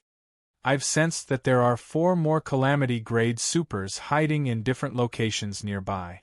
Aurora's life force detection was a convenient method to find people. If it wasn't for a spatial isolation ability like a boundary magic, normal concealment and disguise would be useless in front of Aurora. She could easily sense the life force of others and judge the other party's combat strength. Fu Ding's footsteps paused, and he looked at the location that Aurora had marked out. He realized that the 4 unknown calamity-grade supers had surrounded the area. He did not know if they were protecting the descendant of the dynasty's upper echelon or if they had other motives. It has nothing to do with us. Don't bother about it first." Although Phaidon said this, he kept a lookout in his heart. He had a bad feeling that something was going to happen tonight. After searching for a while, the few of them walked out of the busiest area, and Raymond suddenly received a message from his comrade. "Come over quickly. We have already found the Bloodhammer Church. His comrades sounded anxious, and there were sounds of battle in the background. Where are you guys? Have you already started fighting with the Bloodhammer Church? Raymond asked anxiously. No, it's not us. His comrade's tone suddenly became strange, and he could not understand what was going on. It's not us who found the Bloodhammer Church, but them. They are actually attacking the restricted military zone. What? The few of them were stunned. In their impression, the Bloodhammer Church was a bunch of fanatics who secretly captured people as blood sacrifices. Why would they attack a restricted military zone? All of a sudden, they had a bad premonition. Right at this moment, they realized that the ground beneath their feet seemed to be trembling. Boom! A burst of dazzling light came from the distance, and dazzling pillars of light rose from several districts in the distance. The flames lit up the night sky, and it was incomparably eye-catching. The shockwave swept over like a hurricane. Even though they were in the same area, they were still affected by the shockwave, and their hair danced wildly in the wind. As the flames rose into the sky, countless passers-by were stunned, and they turned around to look at the location of the explosion. Something's wrong. Fu Ding frowned. This was Enya Hub, which was heavily guarded. Such a huge commotion could not have been caused by a second-rate organization like the Bloodhammer Church. I was misled by Raymond's guess. The Bloodhammer Church might not be the only one causing trouble in Enya Hub. They might have bigger plans. The moment this thought flashed through his mind, an ear-piercing alarm sounded throughout the city, and battleships were activated one after another, heading toward the explosion zone. The next second, the passers-by were thrown into chaos. Bang! The warhammer slashed through the air and smashed the head of one of the supers guarding Enya Hub, causing blood to spurt everywhere. The Bloodhammer Bishop led a large group of Bloodhammer priests to a corner of the restricted military zone, exchanging fire with the soldiers stationed there. The supers were killing each other, and the defense turrets and mechanical vehicles in the surroundings fired crazily at the members of the Bloodhammer Church. Beams of dark energy bombarded the magic shields of the Bloodhammer priests, and the Bloodhammer priests were constantly annihilated, not even leaving behind dust. In this battlefield, the Bloodhammer Bishop was unstoppable and displayed the strength of a calamity grade. He charged left and right, and anything that stood in his way was destroyed with a single swing of his warhammer. The high-level combatants of Enya Hub would not be stationed at all times, and reinforcements were still on the way. Bishop Bloodhammer held his hammer with both hands and slammed it on the ground. Strange red magic runes lit up on the hammer and his body. The blood on the ground seemed to evaporate, turning into a large cloud of blood mist. It condensed in the air and formed a huge figure. Only the upper half of the body was strange. A violent energy seemed to be transmitted from the void and lodged in this cloud of red mist. The next moment, two sun-like balls of light lit up on the face of the ball of red mist, as though they were eyes. A certain consciousness had descended. Violent magic energy surged out of its body, and bright red magic arrows shot out from its body, attacking indiscriminately on the battlefield. If the arrows hit the Bloodhammer priests, the Bloodhammer priests would turn red as though they had been given a buff. Not only would their injuries heal, but their combat strength would also increase. If the arrows hit the enemies, small snakes would appear under the skin of the enemies, and the blood in their bodies would flow backward. This figure was the god of the Bloodhammer Church, a high-dimension magic entity. It had descended temporarily through a special method and had the strength of a calamity grade. Together with the Bloodhammer Bishop himself, this battlefield was equivalent to being attacked by 2 calamity grade. In the other directions of this restricted military zone, intense explosions also occurred. The Bloodhammer Church was not the only organization attacking the restricted military zone. This was a premeditated cooperation. The tallest building in the center of Enya Hub was the property of the protector of this place. The person guarding this place was a senior Calamity Grade Super under the command of a Beyond Grade A named Jabra. Seeing the flames in the city from the window, Jabra threw away the female creature in his hands and stood in front of the window, looking at the area of the explosion with a frown. "Your Excellency Jabra, there's an emergency." The deputy's remote projection appeared in the room, and he did not even look at the trembling woman wrapped in the blanket beside him. With a hurried tone, he quickly explained the situation. "Someone attacked the military zone where the evolutionary totem is located? You dare to steal from my territory? You're courting death." Jabra's face was filled with killing intent, and he casually put on his pants. Following which, he kicked the window and jumped into the night sky. His entire body ignited with a blazing gray pugilist flame, and he turned into a meteor that tore through the night sky, falling toward the battlefield. At the same time, in the city where Phaidon and the others were, a Calamity Grade wanted criminal hiding in the dark saw the gray meteor in the sky.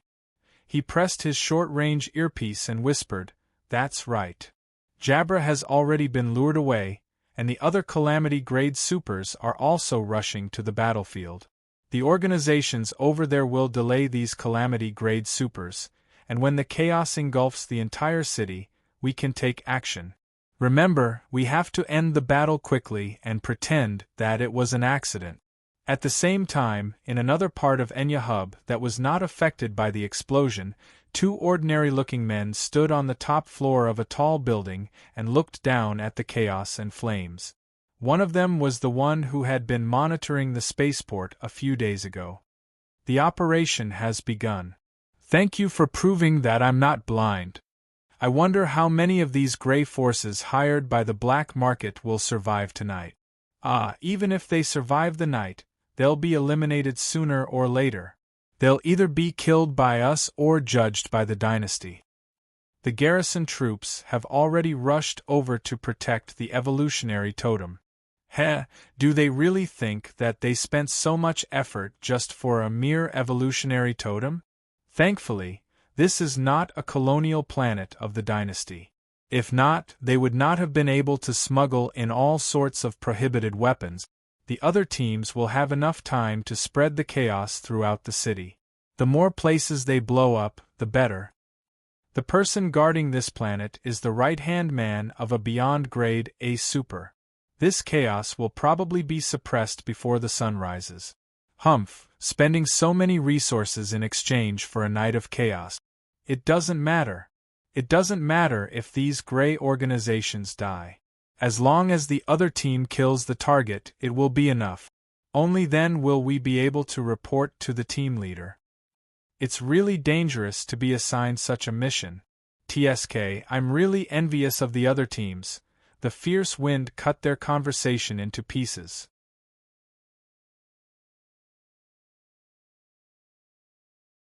Chapter 940.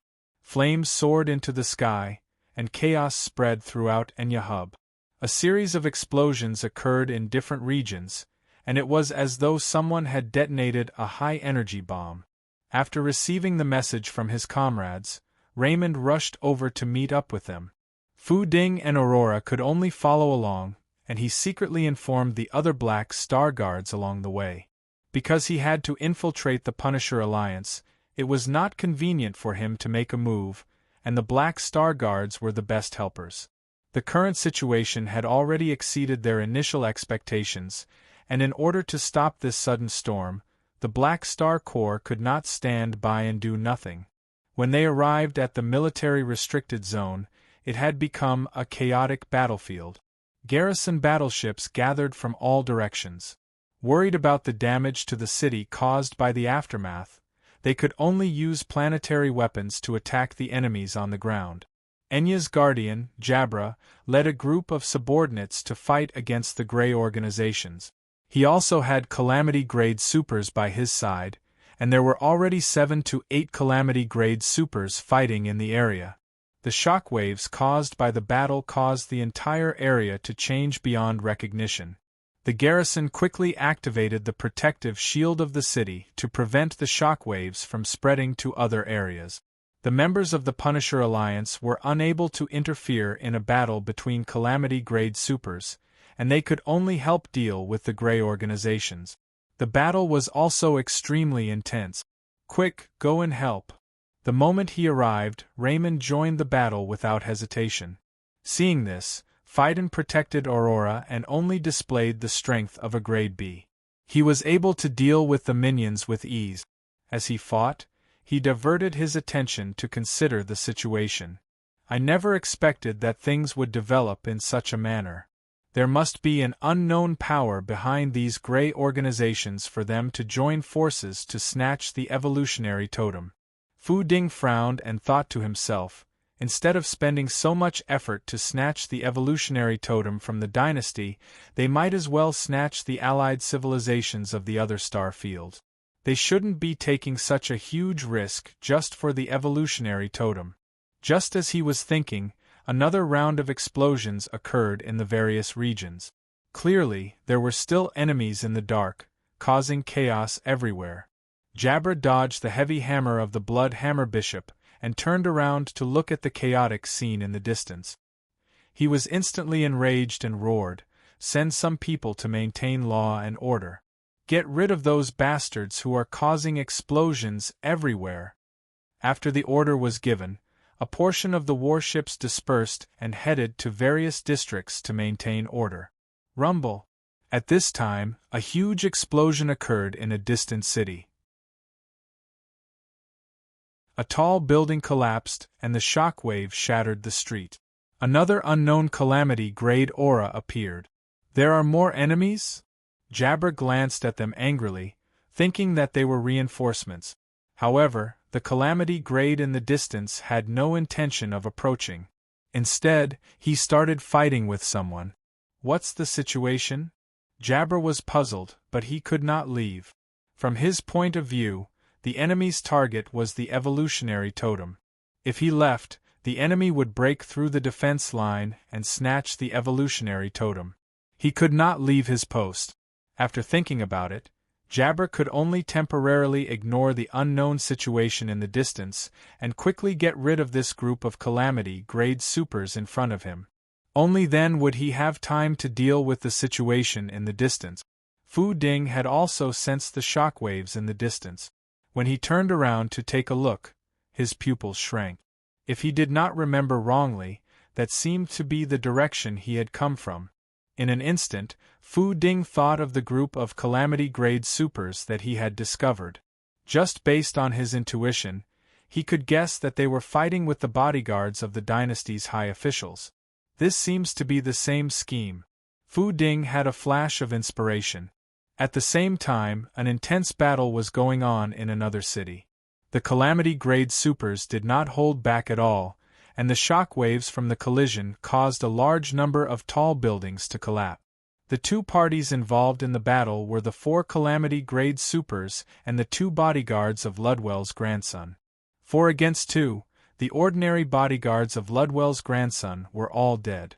Only the 2 Calamity-grade supers were left, and they were bitterly enduring the attacks of the 4 Calamity-grade supers. Who is it that wants to attack me?" Ludwell's grandson's face was filled with panic. Although he was the son of a high official, he had chosen not to develop in the dynasty's political circle. Instead, he had chosen to become a businessman. He had never imagined that he would receive such treatment one day. At this moment, he was protected within a temporary energy shield and was unable to move.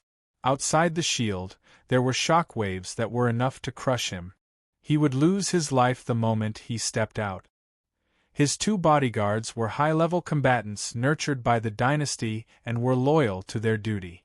Although they knew that they were at a disadvantage, they gritted their teeth and resisted the attacks of the 4. Bang! All of a sudden, one of the bodyguards suffered a heavy blow and spat out a mouthful of blood. He was sent flying through more than 10 tall buildings and flew far away. The remaining bodyguard suffered from the focus fire, and his injuries rapidly worsened. After all, they were not elite Calamity-grade supers like Jabra, and this group of Calamity-grade supers was not simple either. With a single opening, the arm of this bodyguard was chopped off by one of the calamity-grade supers, and fresh blood spurted out. This person's face turned pale, but he only let out a groan. He gritted his teeth and wanted to retaliate, but his resolute personality did not increase his combat strength. His body suffered continuous attacks, and blood spurted out from his body as he moved through the air. His face turned paler, and his aura rapidly declined. The two bodyguards were heavily injured, and Ludwell's grandson had lost the protection of his experts. He was like a lamb waiting to be slaughtered, exposed to the sharp claws of the four enemies. Kill him! The four of them were overjoyed and were about to work together to kill their target. However, the next moment a change occurred. Beams of light suddenly descended from the sky and headed toward them. The word danger seemed to appear above the heads of the calamity-grade supers, and they hurriedly scattered in all directions. Rumble! The beams of light landed in front of them and the ground shattered. The soil was instantly crystallized by the high temperature. Following the explosions, a few figures descended, and their bodies emitted powerful calamity-grade energy waves as they blocked in front of the four calamity-grade supers. "Who are you people?" One of them immediately felt that something was amiss.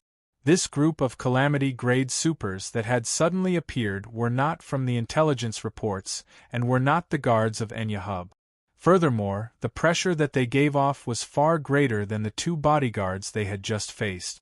They were definitely at the upper echelons of the calamity-grade supers. "We are the Black Star Guards of the Black Star Corps. Who are you people? How dare you cause trouble in the dynasty's territory?" Hardaway looked at the group of calamity-grade supers coldly.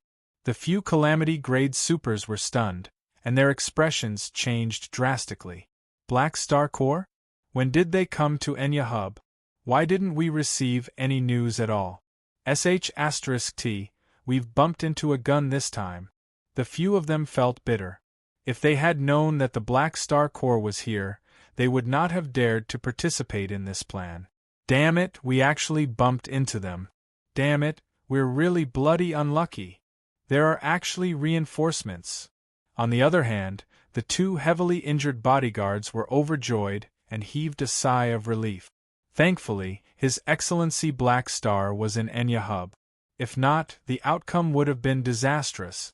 The moment the name of the Black Star Corps was announced, the four calamity-grade supers wanted to retreat and give up on the mission. However, Hardaway would not give them any time to think. He charged forward with the Black Star Guards, and the two sides instantly engaged in a fierce battle. On the other side, the battle in the military region had already reached its climax. Countless people were blasted into dust, and one calamity-grade supers even had his head crushed by Jabra. However, although the troops in Enyahub had the upper hand, Jabra would not be able to deal with all the enemies in a short time. The chaos in Enyahub would not be quelled in a short time. The members of the Punisher Alliance were helping out in one of the battlefield. After an intense battle, many of them had suffered varying degrees of injuries. At this time, they finally experienced the healing ability of Aurora. No matter how severe their injuries were, they would be able to recover in a single breath. Everyone was instantly energized, and without any worries, they started to attack ferociously without fear of death. Even Slade, who was wary of the two of them, felt really good at this time. When he was receiving treatment, he kept a straight face and was too embarrassed to say thank you. Aurora's Esper ability had grown for such a long time, and the recovery speed of her life force was much faster than before. The small amount of life force consumed to heal a Grade B super was not even comparable to her own recovery speed. While the battle was going on, the projection of an adjutant suddenly appeared beside Jabra. He was sweating profusely and said in panic, "Your Excellency Jabra, the evolutionary totem is gone." "What?" Jabra was shocked, and he roared in anger, "How did you lose it? Find it for me." At this moment, how could he not understand that the enemy was using a diversion tactic to lure the tiger away from the mountain? The attack from the outside was just a feint, and there were still thieves secretly sneaking in to steal the evolutionary totem while the garrison was being held back by this group of gray organizations. The evolutionary totem was stored in a heavily guarded place, but the reason galactic thieves had a business was because they could sneak into places where ordinary people could not enter and steal precious items. With the situation developing to this point, even with Jabber's arrogance, he could not help but be surprised by the number of forces the enemy had mobilized. He was curious as to who had organized this scheme. Spending so much effort just for a single totem? Jabber did not think that was the case. Protecting the totem was his responsibility, and he did not place much importance on the totem itself. After all, they were also allies of the dynasty and could purchase a new totem from the Black Star Corps at any time. While he was thinking, the enemy Calamity Grade Supers launched a fierce attack on him, interrupting his train of thought. Jabber could lose the totem, but these people had to die. Let's get rid of these troublemakers first before dealing with the stolen totem. However, just as this thought flashed through his mind, a few Calamity Grade Supers descended from the sky. It was the other Black Star Guards, and they joined the battle without saying a word. With this group of fresh troops, the situation was instantly reversed, and the stalemate was broken. Reinforcements! Jabber was stunned. Where did these people come from? One of the Black Star Guards worked together with him to shatter the high-dimensional magic entity summoned by the Bloodhammer Bishop. Making use of this opportunity, Jabber grabbed this Black Star Guard and asked, "Who are you guys?" The Black Star Guards glanced at him and said, "Black Star Guards. It's you guys." Jabber was overjoyed. He knew that Black Star had been running around the dynasty recently, but he did not expect him to come to his territory. "The heavens are really helping me."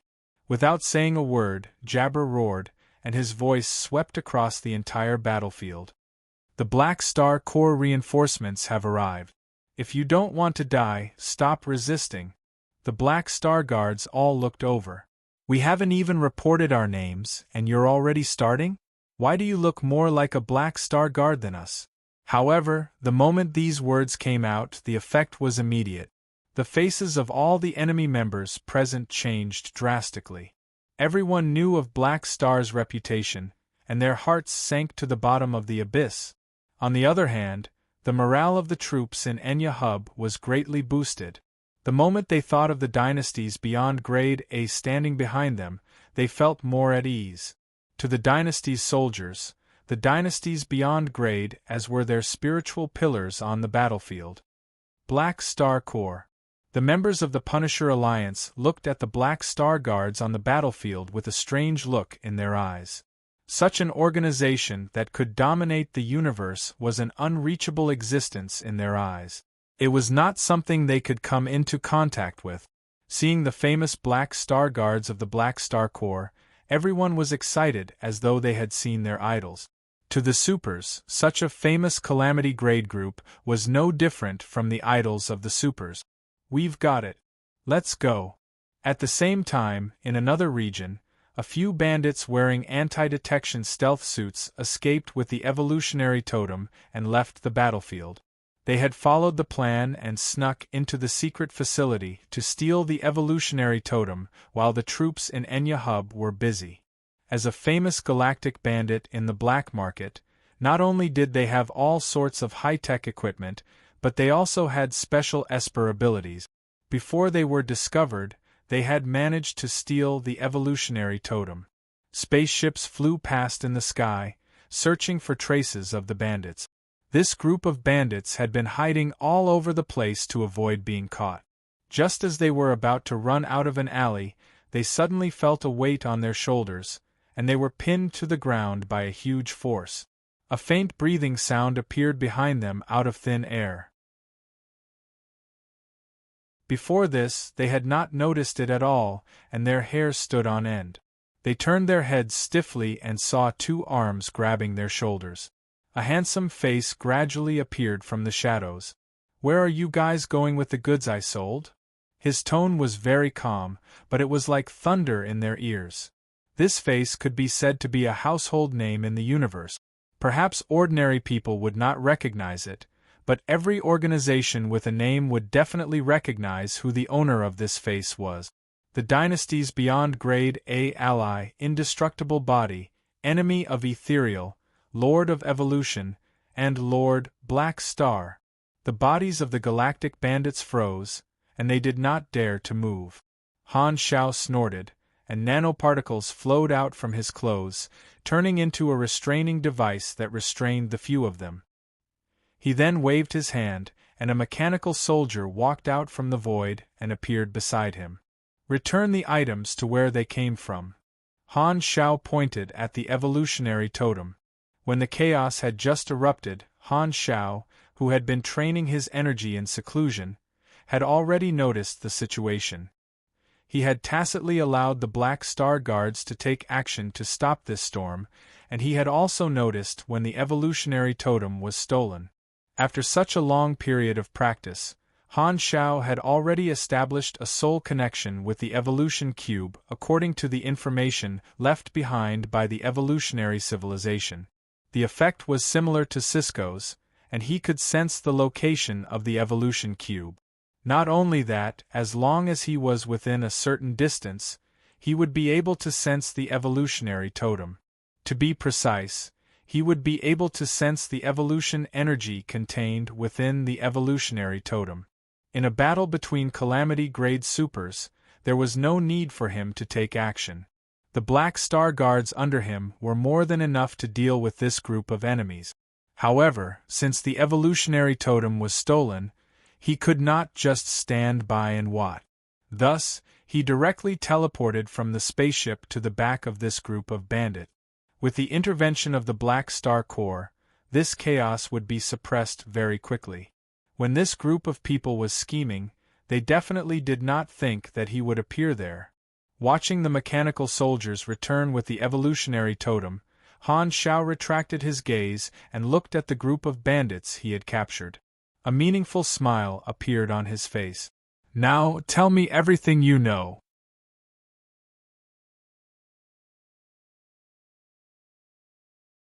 Chapter 941. Hardaway grabbed onto the neck of one of the Calamity-grade villains as though he was pinching a little chick. This enemy was covered in wounds and was unable to struggle free.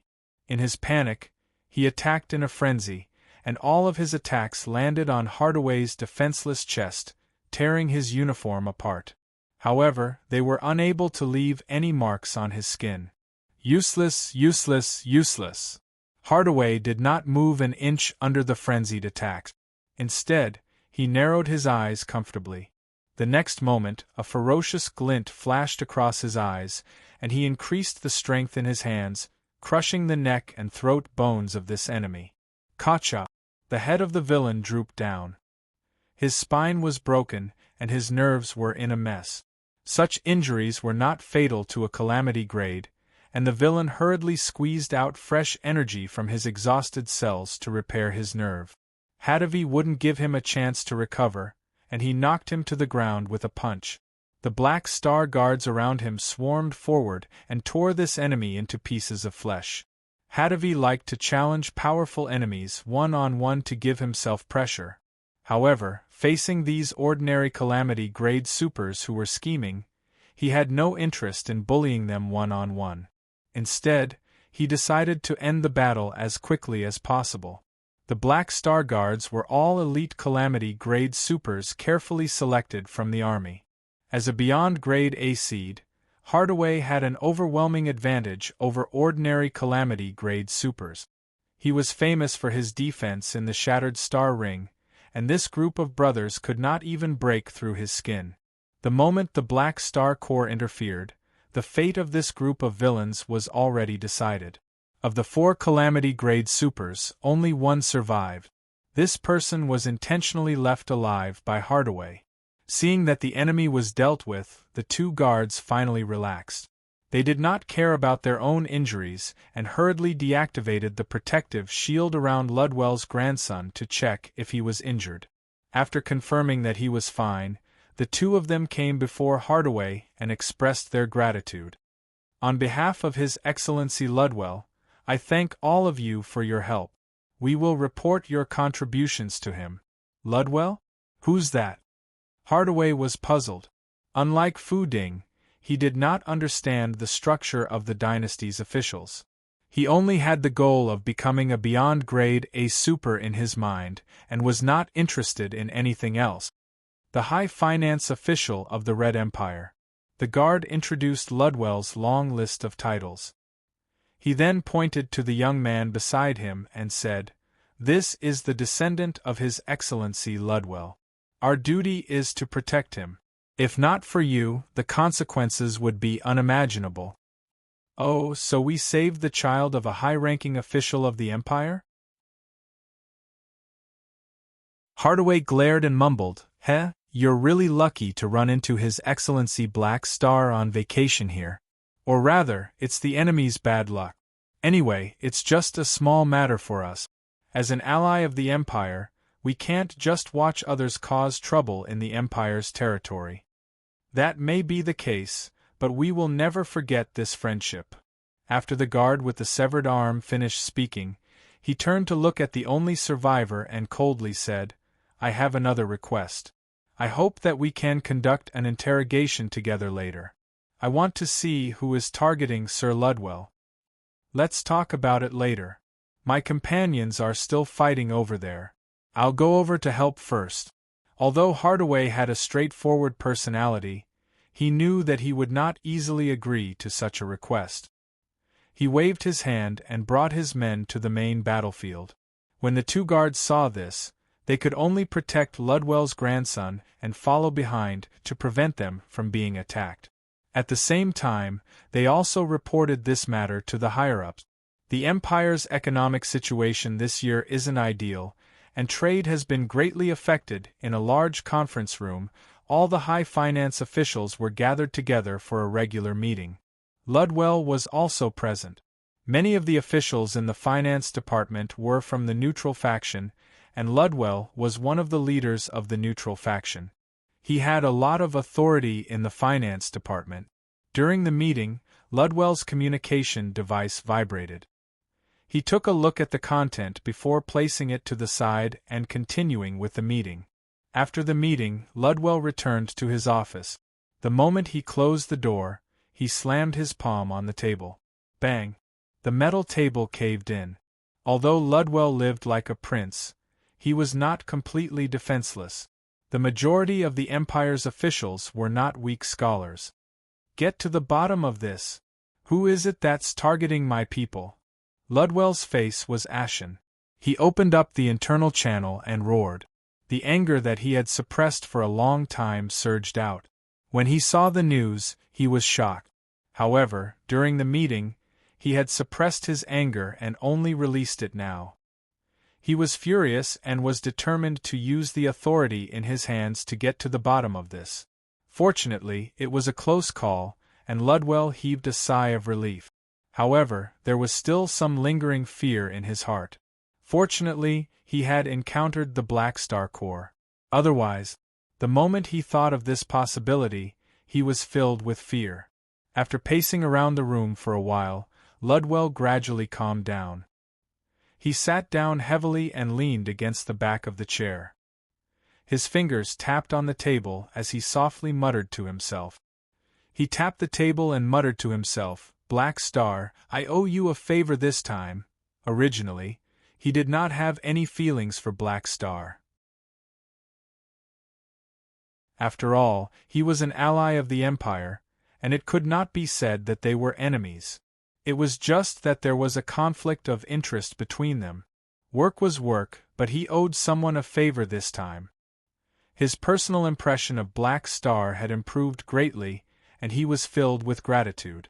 Although he would not bring his personal feelings into work, he would remember this favor. As Hadavi and the rest joined the battle, the chaos was immediately suppressed. Those who wanted to escape when they saw that the situation was bad couldn't do so, and they were all subdued. The garrison cleaned up the messy battlefield and placed all the people who were still alive into restraint. These criminals were all lying on the ground dejectedly, and it looked like a crime scene. Lock them up and interrogate them properly. Jabber walked over to the front of the Punisher Alliance. He glanced at them and said, "You guys are not bad. I will ask someone to reward you later. Thank you for your help." Although he was thanking them, his tone was rather indifferent and a little perfunctory. The main reason was that the Punisher Alliance's level was too low and could not help much. They could only deal with some of the minions in his eyes. However, they had helped him after all, so he had to show some respect to these superheroes. Raymond and the others nodded. They did not expect the officers of a Beyond Grade A super to be grateful to them, and it was already not bad for them to have such an attitude. In any case, they would still receive money to replenish the funds of the guild. A Calamity Grade super like him would definitely not be stingy. However, Jabber did not leave immediately. Instead, he looked at Aurora and said with a smile, "Are you interested in working under me?" Raymond frowned, and he did not care about the other party's identity. He stood in front of him and said with a deep voice, "What do you mean by that?" "Your healing Esper ability is not bad. If you join our Beyond Grade A organization, you will have a brighter future," Jabber said calmly. During the battle earlier, Aurora's healing ability had attracted his attention, and he wanted to poach her. Hearing that, the members of the Punisher Alliance looked at Aurora with nervousness in their eyes. They did not wish for such a good comrade to be poached away, but they could not answer on behalf of her. Aurora shook her head and said, "It's fine. I'm a hero who likes to do things." Jabber frowned and wanted to try again. At this moment, footsteps sounded behind him, and Hardaway walked over with his Black Star Guards. Jabber immediately abandoned the Punisher Alliance and turned to face Hadavy and the others. His face was full of smiles as he laughed heartily. "Ha ha, brothers of the Black Star Corps, thank you for your support. You have helped me greatly." Facing the Black Star Guards, Jabber's attitude took a 180-degree turn. He was arrogant in front of the Punisher Alliance, but he was extremely friendly in front of the Black Star Guards. Although he was also a subordinate of a Beyond Grade A, Jabber's boss was only an ordinary pillar of the dynasty, and Black Star, who had extraordinary potential, had a very high chance of replacing Dark Lord and the others in the future, becoming the dynasty's strongest ally. Thus, his tone had a hint of flattery. "We're all allies of the dynasty, so it's only right for us to help each other." Hardaway then said, "His Excellency Black Star has ordered that he wants to interrogate these prisoners together. Is it convenient for you?" Of course it's convenient." Jabber laughed. Hardaway nodded and glanced at Aurora from the corner of his eyes. He then stared at Jabber and said with interest, "You're very capable. Are you interested in joining the Black Star Corps? You'll definitely be able to become a Black Star Guard." As soon as he said that, the expressions of everyone present became weird. This was especially so for those from the Punisher Alliance, who laughed in their hearts. "You wanted to poach our people just a moment ago, and now you're being poached by someone else. The big fish eats the small fish, and the small fish eats the shrimp."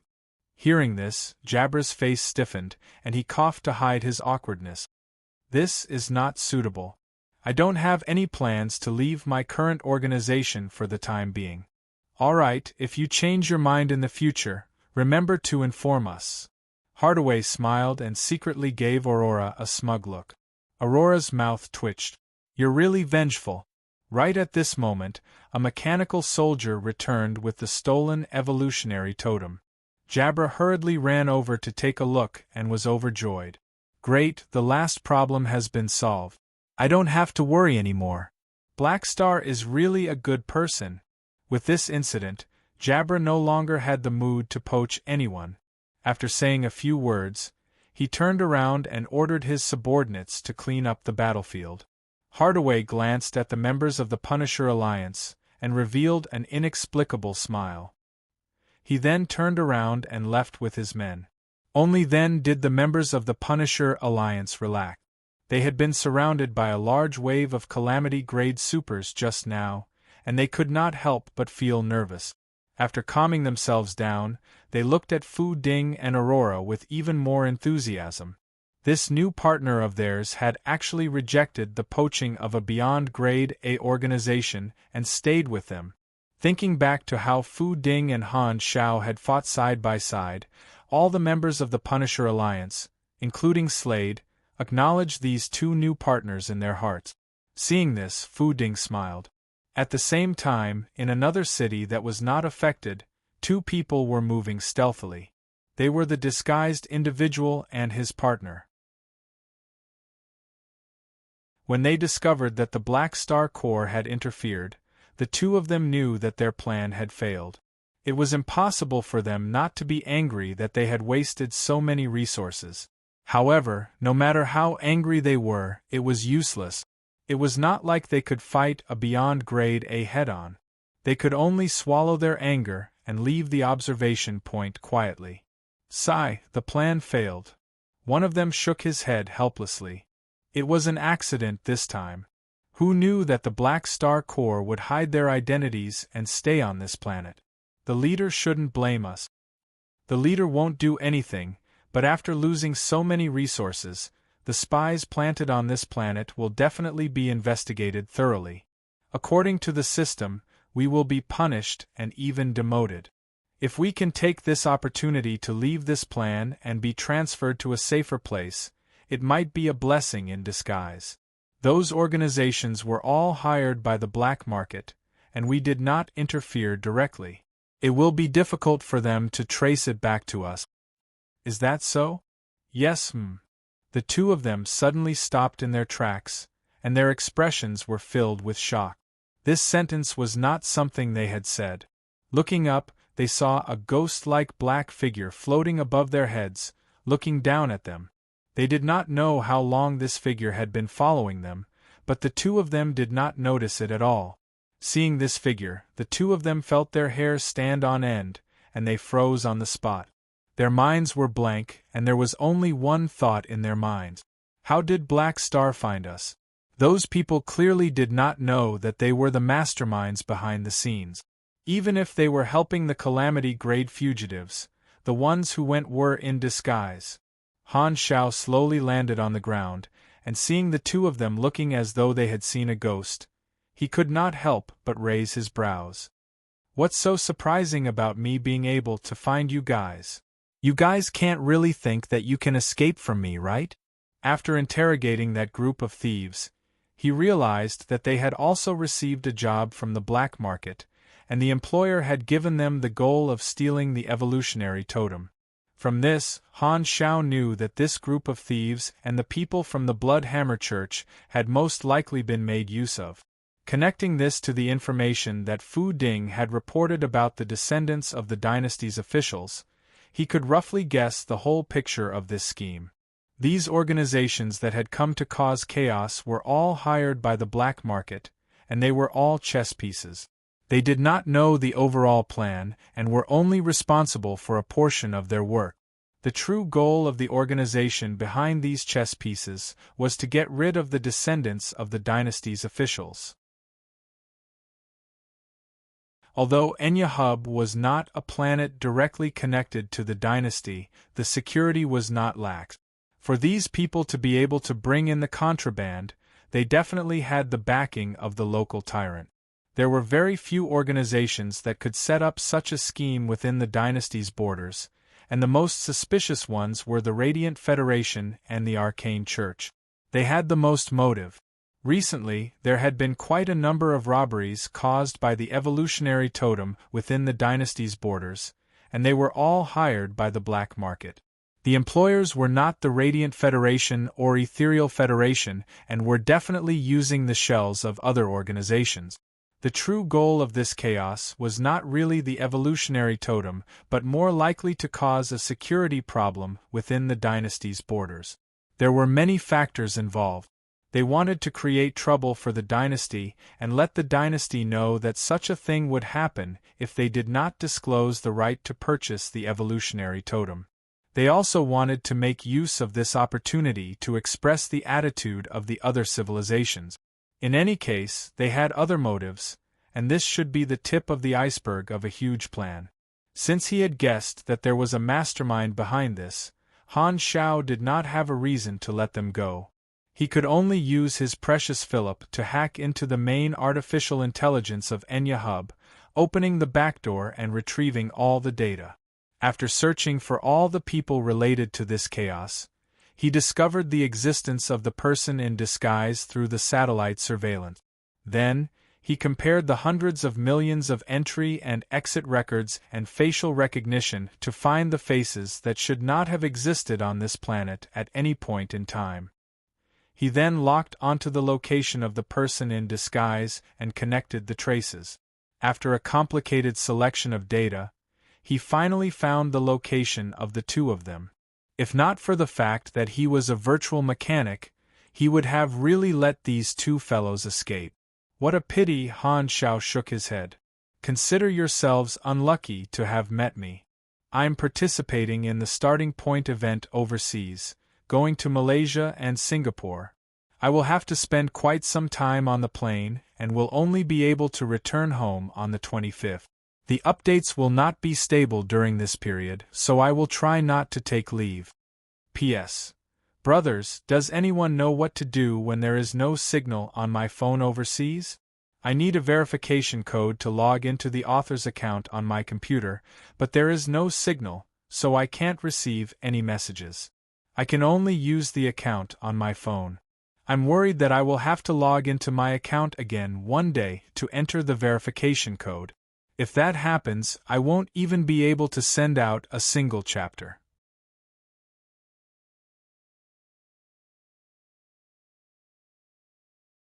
Chapter 942.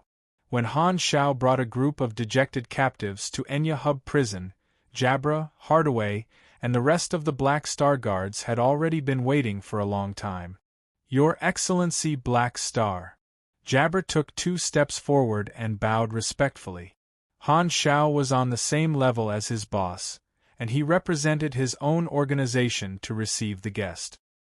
He was very mindful of his own attitude and was very humble. Hello. Han Shao nodded. With a wave of his finger, the imprisonment device brought the captives in front of the wardens and handed them over to them. Hadavi and the rest followed behind Han Shao. Jabra led the way, and they arrived at the interrogation room. The wardens separated the captives, and each of them was given a luxurious room. Are you going to conduct the interrogation? Jabra turned around and asked Han Shao. No need, you do it. Let me see your handiwork. Han Shao shook his head. He had already used the Han family's electrotherapy on the 2 masterminds and obtained the information he wanted. Now, he was just going through the motions. The 2 masterminds were indeed spies from the Radiant Federation and the Arcane Church. They were part of one of the groups that were tasked with pressuring the Red Empire. From the 2 of them, Han Shao could see the tip of the iceberg of this huge plan.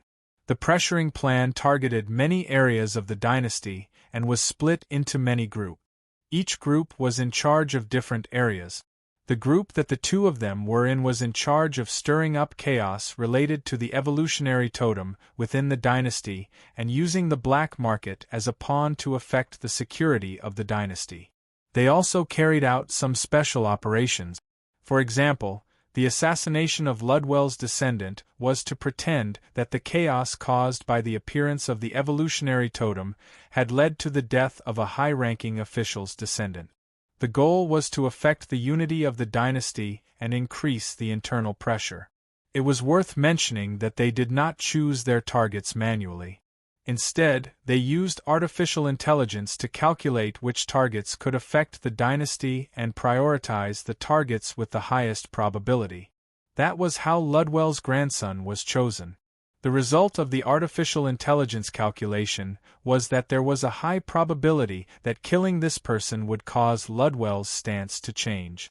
For such a huge plan that involved dozens of areas, using artificial intelligence to calculate the target was much more efficient than using artificial intelligence. Radiance and Ethereal were targeting the dynasty everywhere, but as long as their schemes were not exposed, everyone would follow the unspoken rules and only compete in the dark. However, the situation was different now that there were witnesses. These two people did not have much value to Han Shao, but they were extremely useful to the dynasty.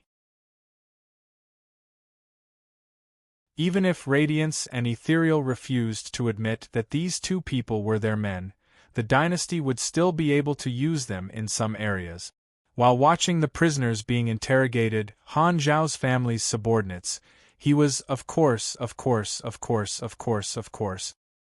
He had thought that it was just a bunch of third-rate factions causing trouble, but he hadn't expected to get involved in such a matter and accidentally save Ludwell's relatives.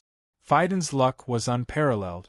If he hadn't discovered Ludwell's grandson in advance, he might not have been able to save him in time. What a blessing! Han Shao shook his head and sighed. He touched his chin and pondered. As for Ludwell, he was not unfamiliar with this name and knew that this was a high official of the dynasty who had some achievements in the economic field. However, in his eyes, Ludwell did not have much interaction with him. Han Shao only knew that there were people in the dynasty who were willing to hand over the dynasty, but he did not know who they were. After all, Ludwell had a high position and did not have many political enemies as a neutral party. As a member of the dynasty, the other officials would not reveal too much to Han Shao, much less Urinril and Tarakov. Strictly speaking, allies were still outsiders, and the high officials of the dynasty were his own people. Everyone was in the imperial court, and no one was willing to make enemies out of nothing. Halfway through the interrogation, the scene was a little unharmonious. Han Shao was about to leave, but Jabra immediately abandoned the interrogation and took the initiative to send him to the entrance of the prison. It's all thanks to His Excellency Black Star's help. Otherwise, these two spies would have escaped. Jabra's face was full of smiles. A small matter. Your Excellency Black Star, are you still going to stay in Enyahub? Please give me a chance to entertain you. There's no need. We are about to leave. Han Shao waved his hands. After this incident, his identity was exposed, and he was afraid that he would be surrounded by people again, so he was not going to stay on this planet any longer. Coincidentally, Fu Ding had successfully infiltrated the Punisher Alliance, and Han Shao was prepared to let his fleet follow behind him secretly. He would train his last bit of energy while waiting for Fu Ding to find the item that would trigger the hidden boss. Under the respectful gazes of the members of Enyahub, Han Shao led the Black Star Guards back to the spaceship parked at the spaceport. The moment he returned to his room, Han Zhao's communicator rang. He took a look and saw that it was an unknown number. After the call was connected, an old face appeared on the virtual screen. His expression was calm, and there was a sense of calmness in his voice. I'm Ludwell, Black Star. Thank you for saving my child. Don't mention it. Han Shao replied politely before sizing up this dynasty official. This is the first time we've met, right? Yes. Ludwell nodded. I've heard a lot about you. You're too polite. We're the same. Han Shao smiled. Seeing how calm Han Shao was, Ludwell's impression of him improved.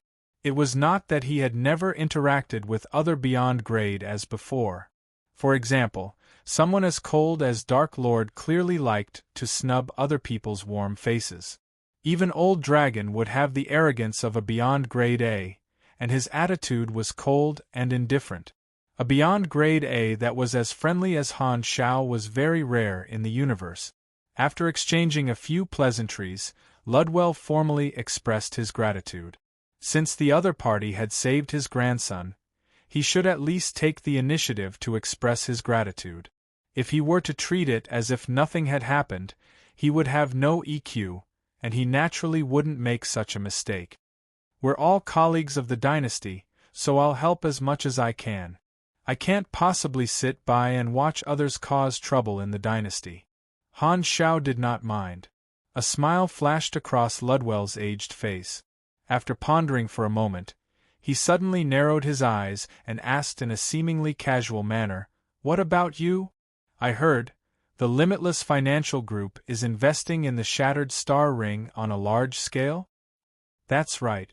They're preparing to expand their business there. They're extremely wealthy, and I've also received some shock. The tyrant really knows how to grasp business opportunities." Han Xiao understood what the other party was trying to say and raised his brows. I got it." Ludwell smiled. "The next time you come to my place, I'll treat you to a meal. I still have some work to do, so I'll hang up first. See you next time." After ending the call, Han Xiao played with the communicator with a playful expression. The Red Empire had long known about the competition between the Black Star Corps and the Bloodshed Land. Because it was not good to favor either side, they could not possibly appoint the Black Star Corps as the leader and prevent the tyrant from grabbing the opportunity to develop.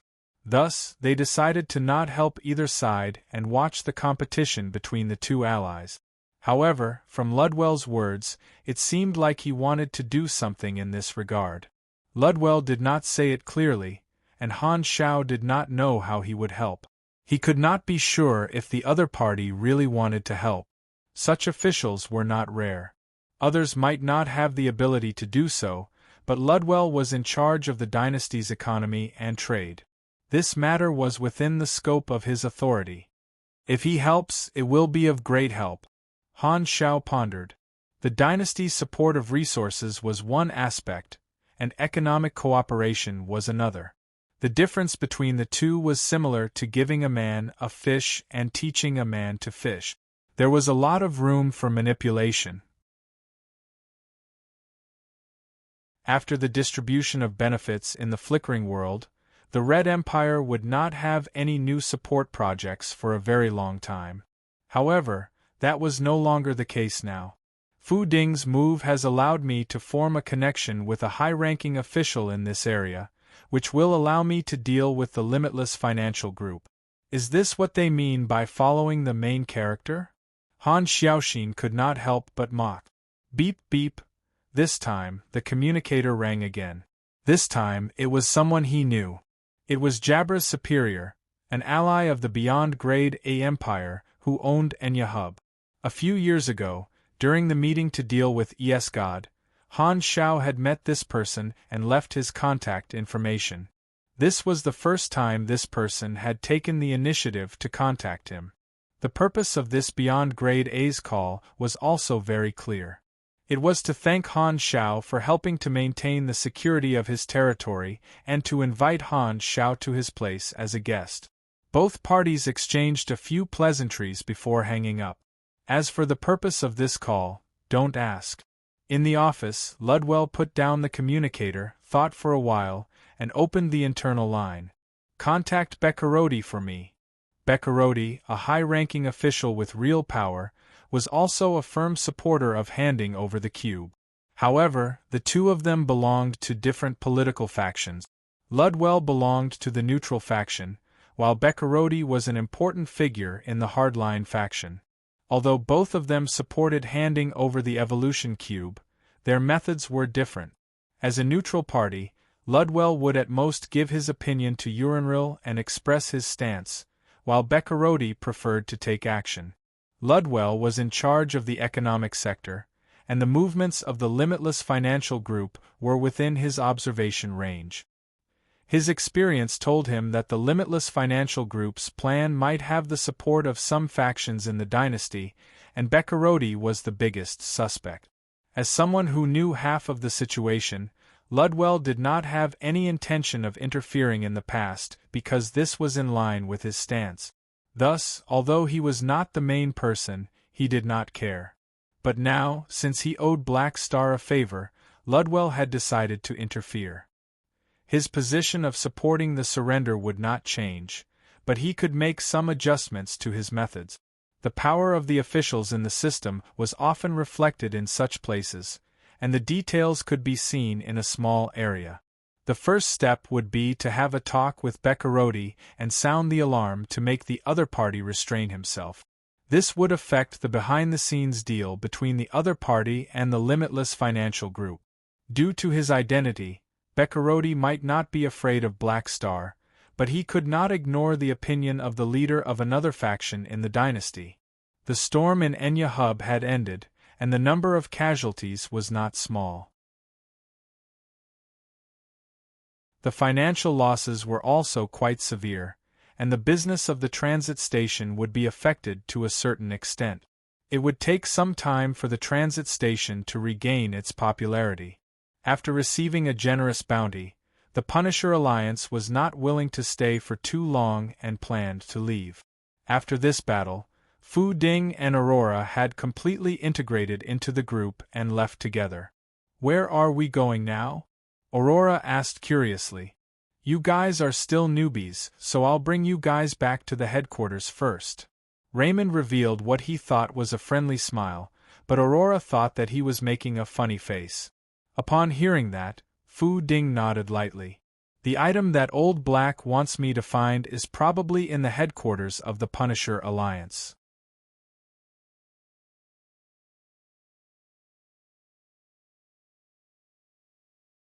Chapter 943.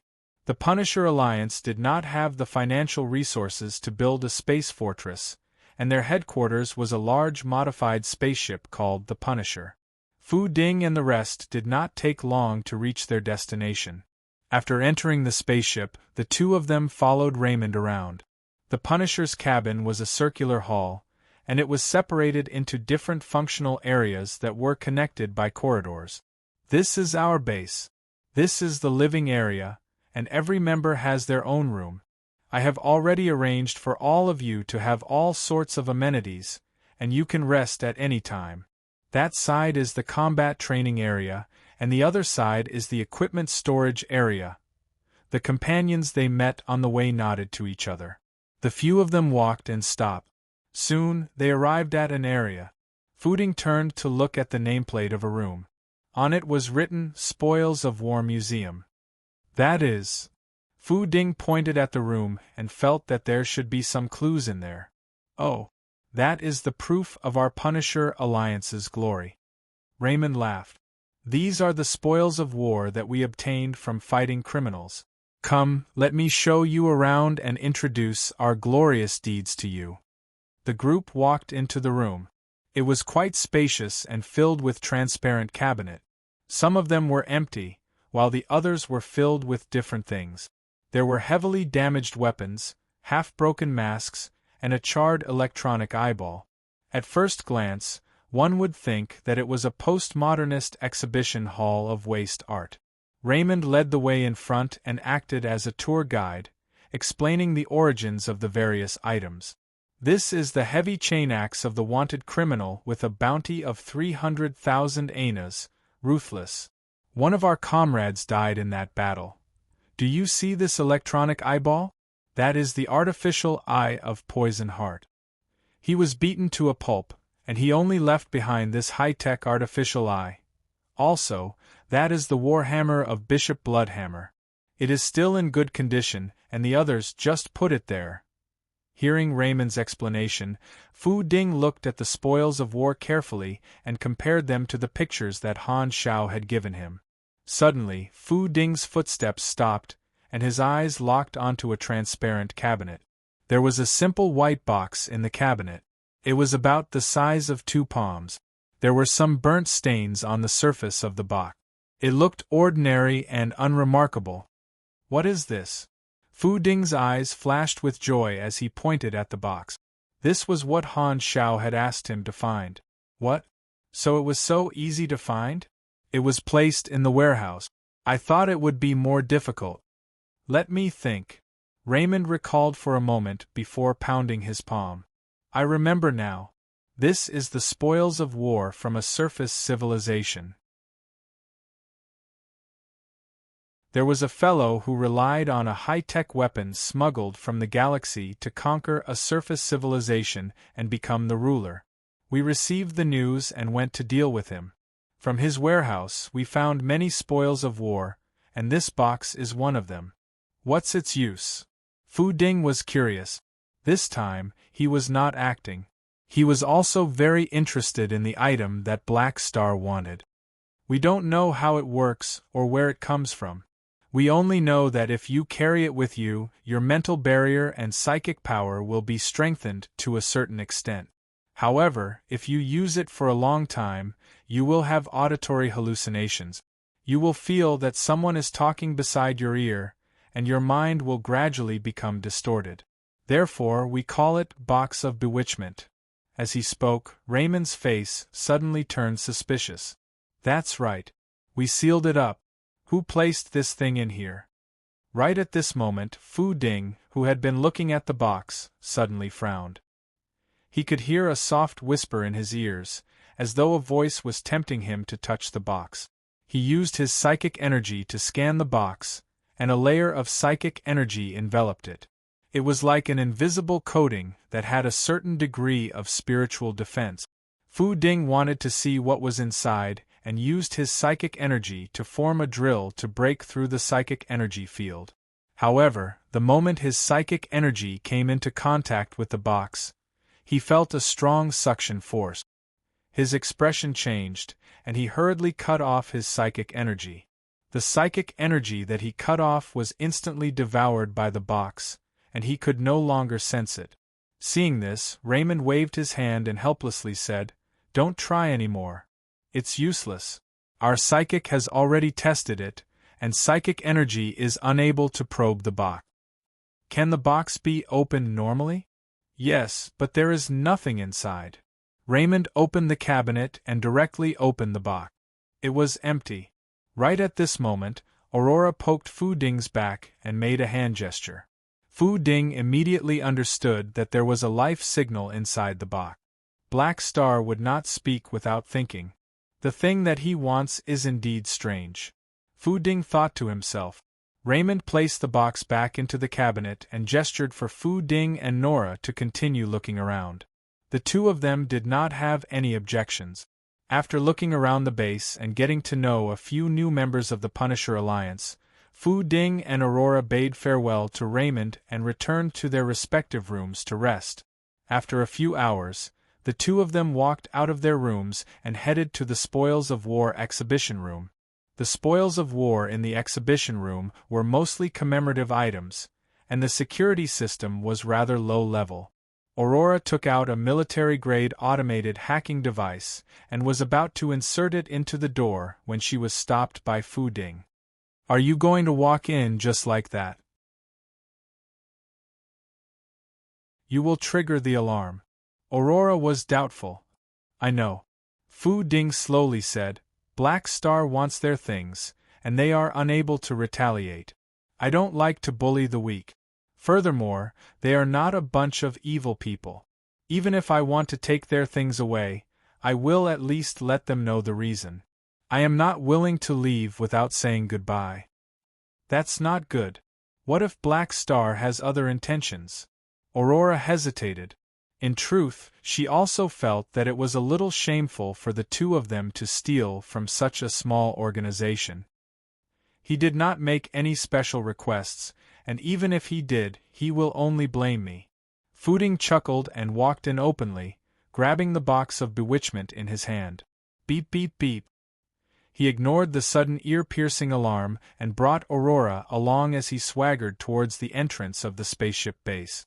They arrived at the entrance of the spaceship without any obstructions. Only then did they see Raymond, Slade, and a bunch of members of the Punisher Alliance guarding the entrance. They looked at the two of them with complicated expressions. "Why did you want to steal the box of enticement?" Raymond had a pained expression and was unwilling to believe the scene before him. Slade gritted his teeth and said coldly, "I almost trusted you guys. You guys really have ulterior motives." Perhaps their minds were only twisted by the box of bewitchment. Raymond did not have any confidence and could only look at Phaidon with a complicated gaze. There was still a faint sense of anticipation in his eyes. "Apologies." Phaidon shook his head and faced the angry gazes of the crowd. He calmly said, "I'm here for this thing." Then, saving me was premeditated? Raymond could not help but ask.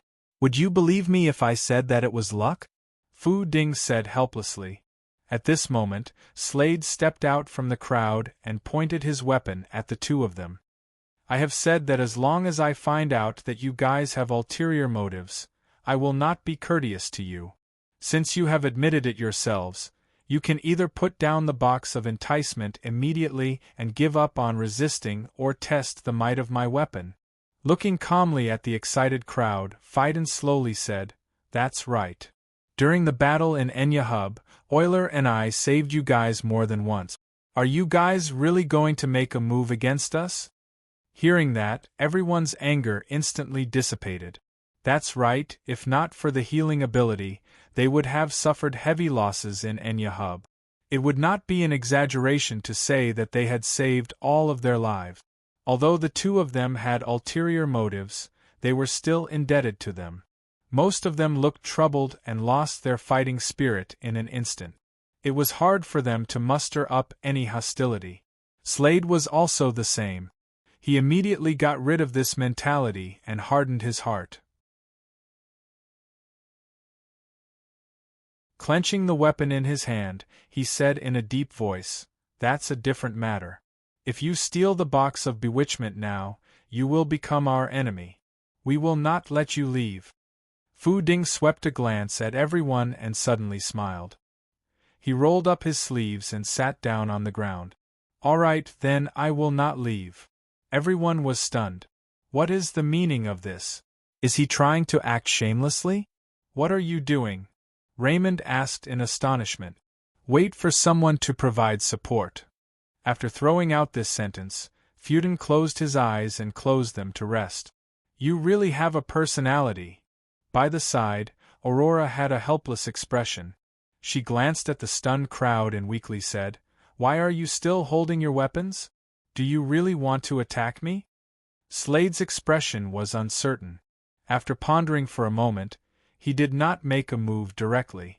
Instead, he put away his weapon and gestured for everyone to get ready. He then stared at Fu Ding from the side and observed his every move. Just as everyone was getting ready, the cabin door suddenly slid open, and a black figure stood at the bottom of the stairs with a bunch of subordinates. The members of the Punisher Alliance hurriedly turned around to take a look, and they were all stunned. It was actually the Black Star Corps that they had met before, and the person leading them was actually Black Star himself. You. Raymond's eyes widened in shock. Han Shao glanced at him and led the Black Star Guards into the cabin, heading straight for Fu Ding. The members of the Punisher Alliance hurriedly made a path for them, and their faces were filled with shock. Why is it Black Star? What is going on? Looking down at Fu Ding, who was sitting on the ground, Han Shao felt a little helpless. Why do you have to trouble me personally for such a small matter? Stop playing around. Phaidon smiled, patted his butt, stood up, and whispered, "You know my personality." "That's right, I already knew when I was in Sunil." Han Shao rubbed his brows helplessly and joked, "If you continue to mess around like this, I won't dare to put you in an important position in the future. There are priorities, and I don't want to lower my bottom line for such a small matter. Furthermore, you shouldn't have asked me to steal." Fu Ding blinked. "You really make me worry. It's so hard to slack off." Han Shao facepalmed. A main character like him had his own principles, and he could not be ordered around without any restrictions. It was as though he would not be able to show how extraordinary he was if he did not cause any accidents. Hearing the conversation between the two of them, everyone's gazes shifted between Black Star and Fu Ding, and their faces were filled with shock. "Who are you?" Slade panicked and could not help but ask. However, his tone was no longer as unyielding as before.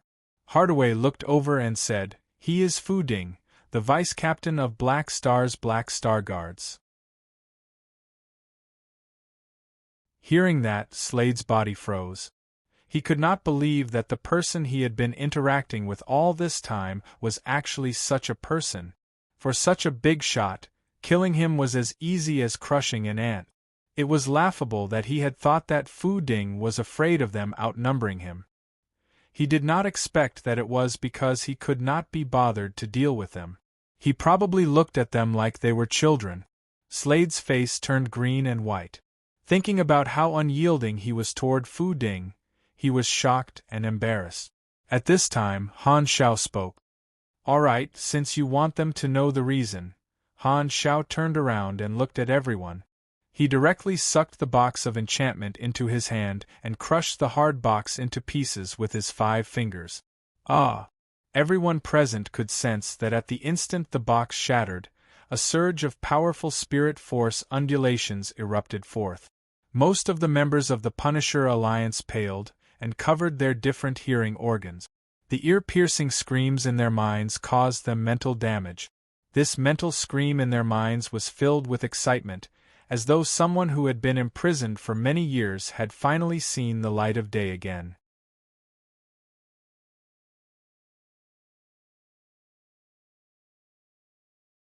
Chapter 944. Who? It was as if a storm had formed on the spot. A dim phantom gradually appeared. It had no facial features or body details. It was just a shadow, but its shape was strange and unique. It was like a humanoid creature with countless twisted arms and legs. Its shape was constantly changing, and it exuded an indescribably terrifying aura. Just looking at it could make people's sanity points drop like crazy. Delicious meal. Delicious meal, mental ripples spread out, and without any words, everyone was able to understand the meaning of this phantom creature. A strange sense of fear rose in everyone's hearts, and Han Xiao and the Black Star Guards were not immune to it. However, the degree of fear was very low. This was the aura of fear that this phantom creature had. What kind of monster is this? The expressions of Raymond, Slade, and the others changed drastically.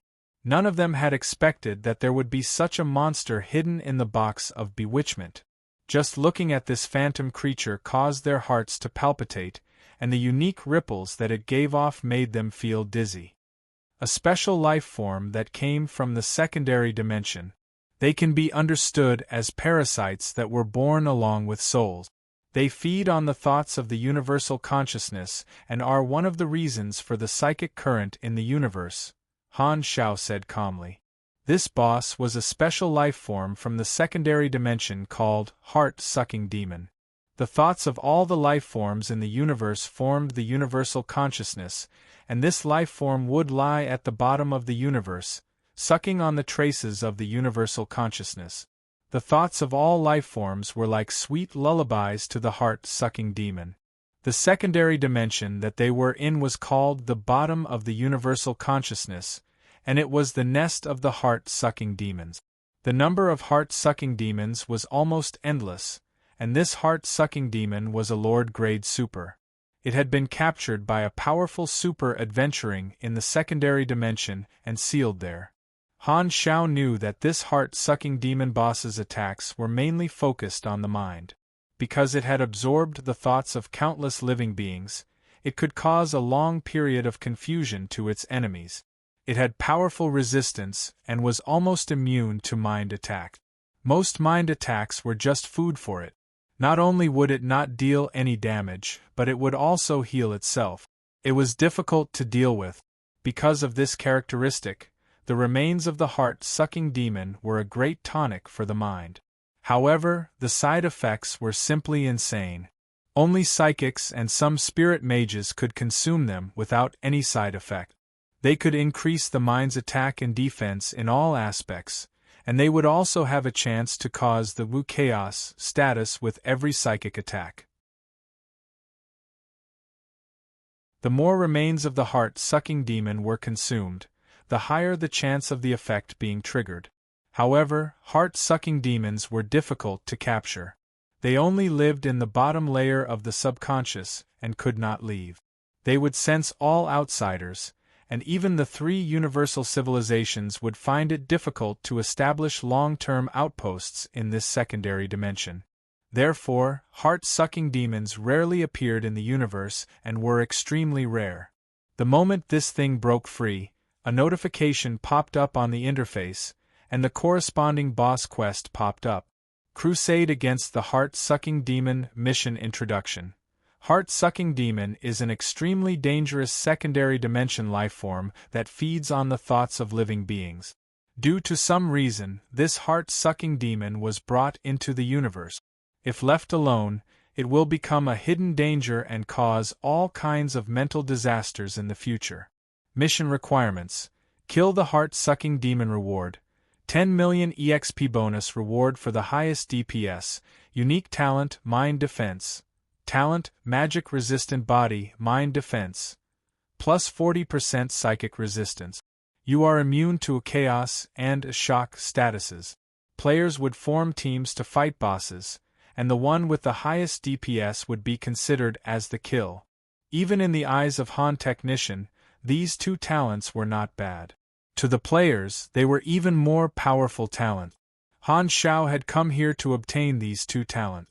The box itself was a sealed container, and the heart-sucking demon had been trapped inside for an unknown period of time, unable to come in contact with the outside world. Right now, it was extremely weak and was in an extremely hungry state. The moment it escaped, it observed its surroundings for a while before rushing toward the Punisher Alliance and the others. Its mind rippled with an incomparable thirst. In its eyes, these people were walking delicacies. Quick! The monster is coming. The faces of Raymond, Slade, and the others tightened, and they hurriedly raised their weapons. They could not be bothered about destroying the spaceship and threw all sorts of attacks at the heart-sucking demon. However, the effects of these attacks were extremely limited. The defense of the heart-sucking demon was similar to the interstellar beast, and the attacks of Grade B supers were unable to break through its defense. Enduring the attacks, the heart-sucking demon was basically unharmed. It twisted its strange body and quickly approached Raymond. Seeing that the strange monster was about to stick onto him, Raymond's face changed, and he retreated in panic. Swoosh! Right at this moment, a beam of light pierced through the heart-sucking demon's back. The heart-sucking demon immediately stopped and began to tremble violently. A spherical floating cannon floated beside Han Xiao, and the round nozzle continuously released multidimensional energy, shooting out beams of light. This was a weapon that Han Xiao had created after obtaining the ultimate knowledge.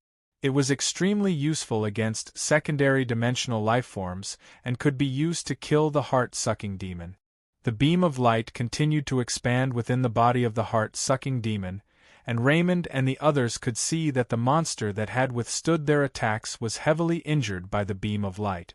It was trembling violently as though it was a fish that had yet to die.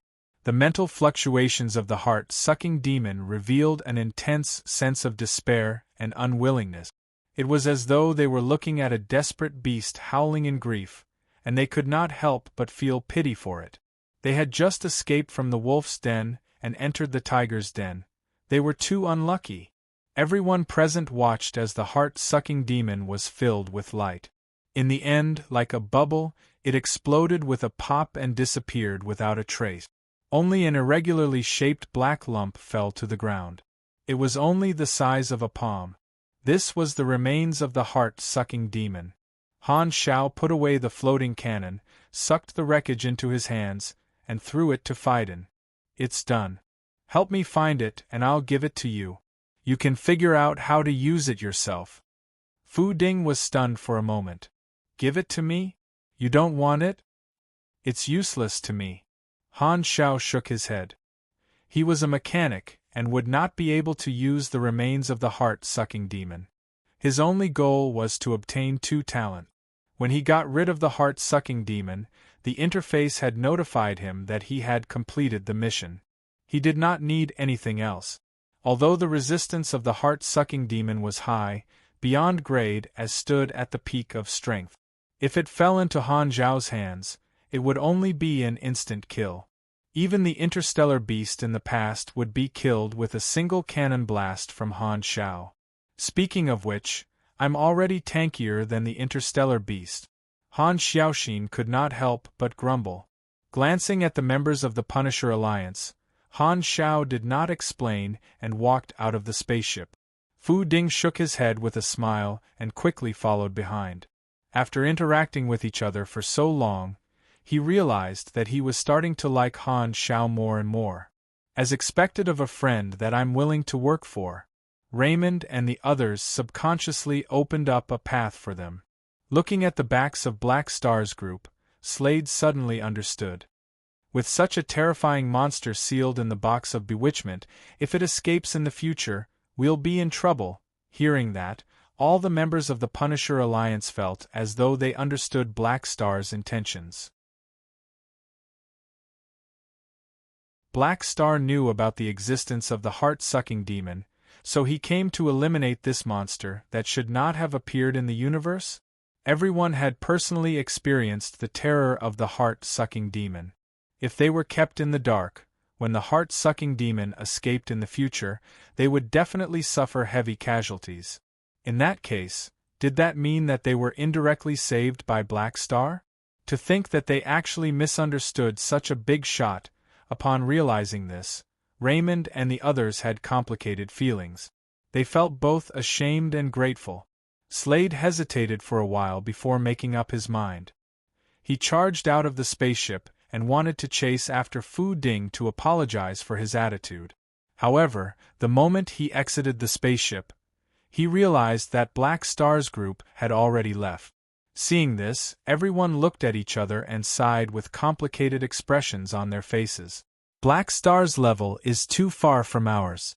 We will probably never be able to repay this favor. The incident caused by Fu Ding had come to an end, and Han Xiao had learned his lesson. He did not allow the fleet to stop at any planets so that Fu Ding would not encounter any fortuitous encounters and disturb him from training his energy. Thankfully, Fu Ding had been researching the heart-sucking demon's remains in his room and did not have the time to run around picking up money. After absorbing the remains, Fu Ding's psychic energy had received an additional boost, and Han Xiao had a strange feeling about it. Suddenly obtaining a treasure felt like the treatment of a main character.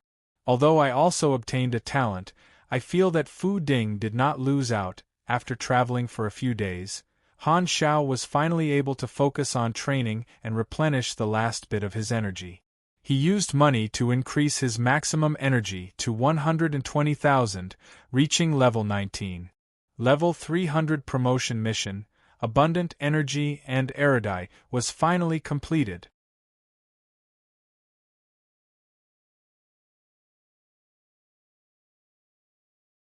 Chapter 945. Godly Mechanic will be updated after 12 p.m. today. Please wait for a moment. After the content is updated, please refresh the page to get the latest update.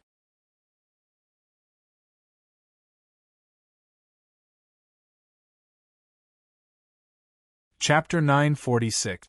The dark earth stretched as far as the eye could see. Everywhere he looked, there were craters all over the earth. Occasionally, half of a metal wreckage would pop out from the earth. He could not tell what it was originally a part of. In the distance, there was a protruding black peak that gave off a desolate and ancient aura. The sky was gray and the stars were sparse. The sun was dim and a strong wind blew. Countless fine sand was swept up in the wind, and the strong wind pulled everything on the surface. This was a black, desolate planet. It was wrapped in a thick layer of gray haze and filled with an atmosphere. Looking down from outer space, one could see the storm-like cyclones in the planet's atmosphere. In the past, this was a planet full of life. Green and red could be seen everywhere, and the roars of wild beasts could be heard throughout the mountains and forests. Now there was only a black silence. This was an ancient battlefield in the dynasty. Below the ground, there were a large number of battleships and weapon wreckages.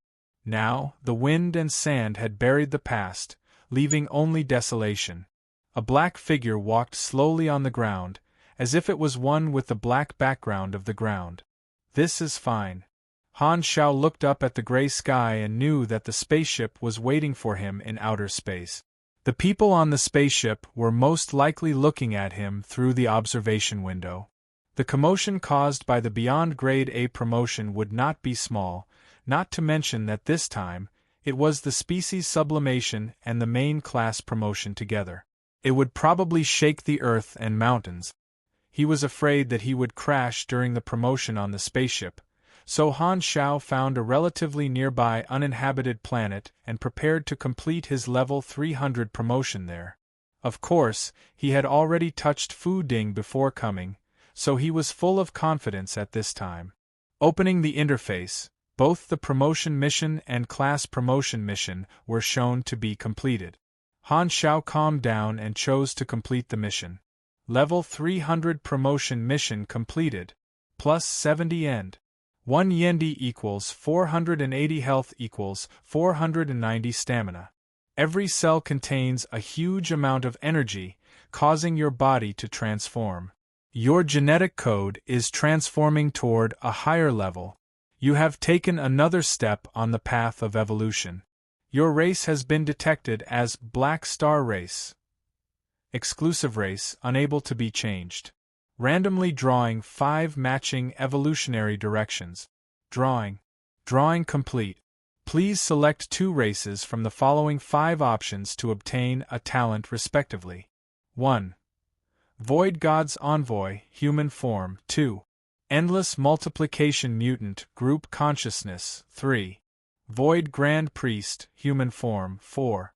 Saint Tyracles. 5. Margalla Void Behemoth, it's a good direction. Han Xiao raised his eyebrows and nodded. Previously, he had become a Void Saint. And now that he had become a Void Angel, he was getting closer and closer to the end of the evolution of the Void system. Endless Multiplication Mutant was a terrifying creature. It could multiply its own flesh and blood cells endlessly through energy. As long as there was enough energy, it could expand endlessly without worrying about its genes collapsing and eventually turning into a planet of flesh and blood. At the same time, he could control the formed flesh and blood structure. For example, he could form a new type of monster with normal life cycle ability, create a flesh and blood brain for it, and then split it from his own body. This way, he could create a new type of mutated monster that was controlled by his main consciousness but had its own consciousness. Saint Tyracles was an extinct race with excellent mechanical talents. Legend had it that they were natural-born mechanic. Margalla Void Behemoth was a void monster with an extremely strong body, similar to the Leviathan of the Void system. It was as famous as the Void Dragon race, but it was even rarer. After thinking for a while, Han Xiao made his decision. He chose Void Angel and a Saint Tyracles. The former was to maintain the evolution of the Void system, and the latter was to choose a talent that could increase the abilities of a mechanic. He now had quite a lot of Void talent. The reason why he did not choose Void Grand Priest was because it overlapped with many of the talents of Void Angel. Although Endless Multiplication Mutant was terrifying, Han Xiao was not prepared to give up on his human form. He still had to be human.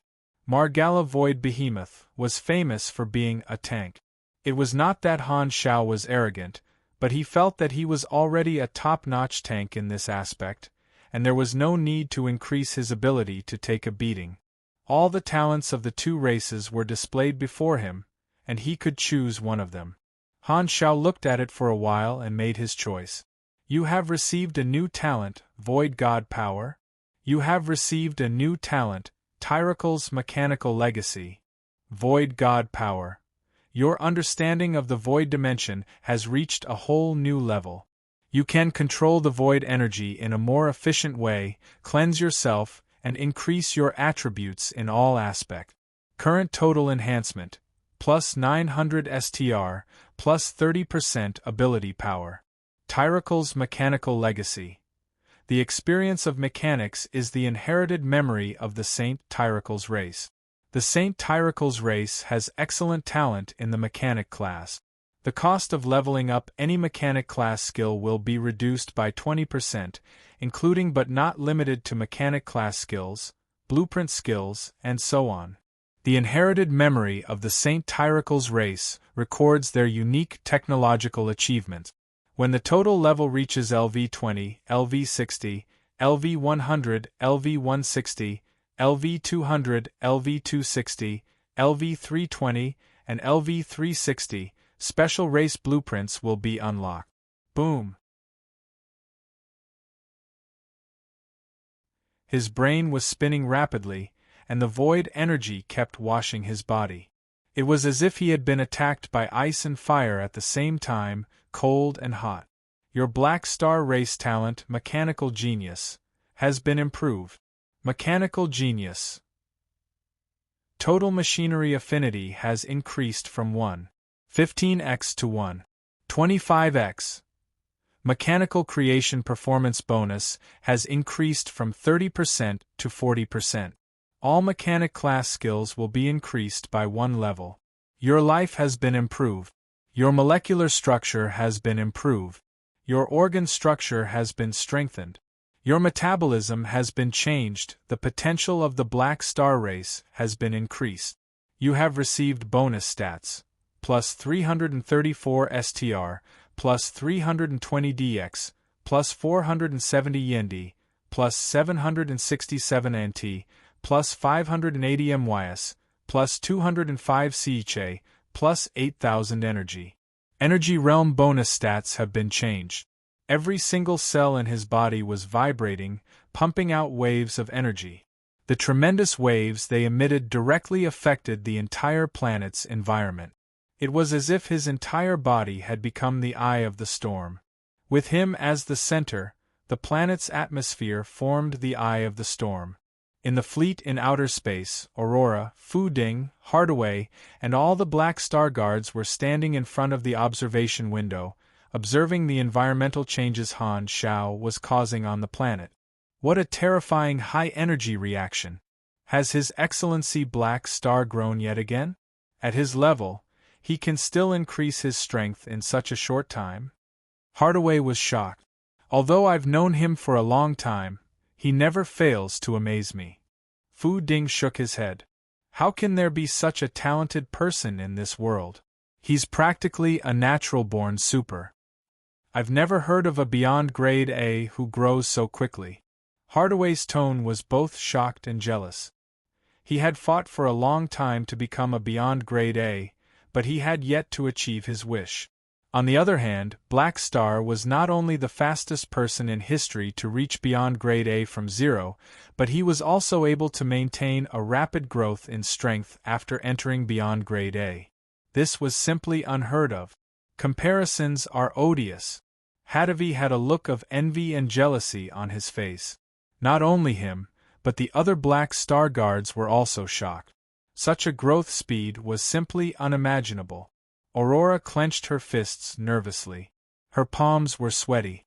This was the first time she had witnessed Han Zhao's promotion process after her Esper ability was formed.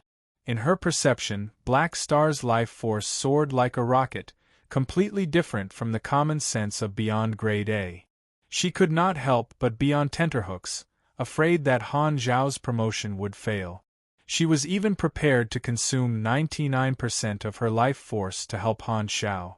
After a long time, the high-energy reaction gradually decreased. Looks like it succeeded.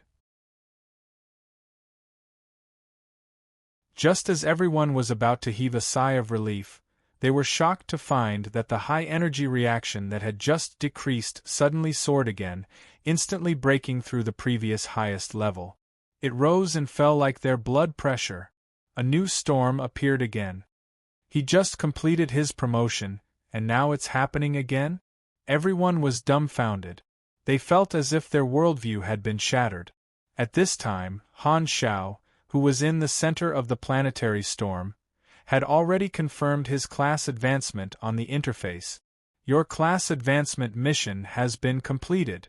You have received a new class, Divine Throne Mechanic.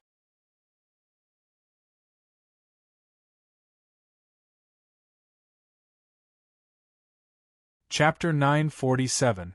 Divine Throne Mechanic LV, 1 plus 450 energy, plus 5 STR, plus 5 DX, plus 15 YND, plus 20 INT. You have received 15 free attribute points and 1 potential point. You have received the talent Key of Adeptus Mechanicus. You have received the talent Spiritual Instrument.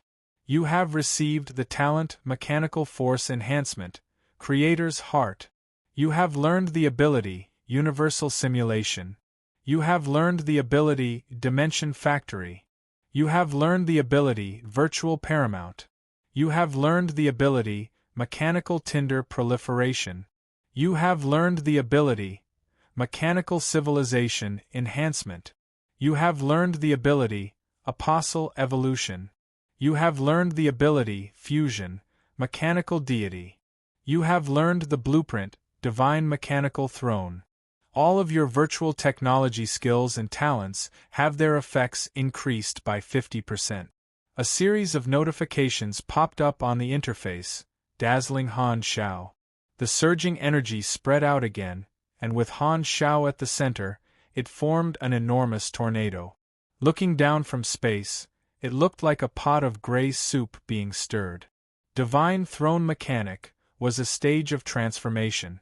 The upper limit of Lord Mechanic was LV40, and it jumped to LV60. From Apostle, Emperor, Lord, and finally Divine Throne. This was the peak of mechanics in the explored universe. Mecha Empire Manison was at the stage of Divine Throne Mechanic. Among the beyond grade as in the world, no one could surpass him for the time being.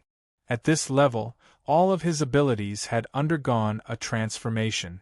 If the specialty of an Apostle Mechanic was that great power belonged to himself, the specialty of an Emperor Mechanic was the strengthening of the army style, and the specialty of a Lord Mechanic was the super long range of the all-map style and the ability to enchant Apostle weapons.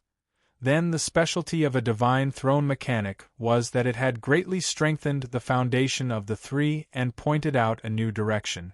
Han Shao endured the pain of the transformation and carefully browsed through the interface, looking at the abilities that came with the class advancement. Key of Adeptus Mechanicus, Talent. Its basic effect was to increase machinery affinity by 200%.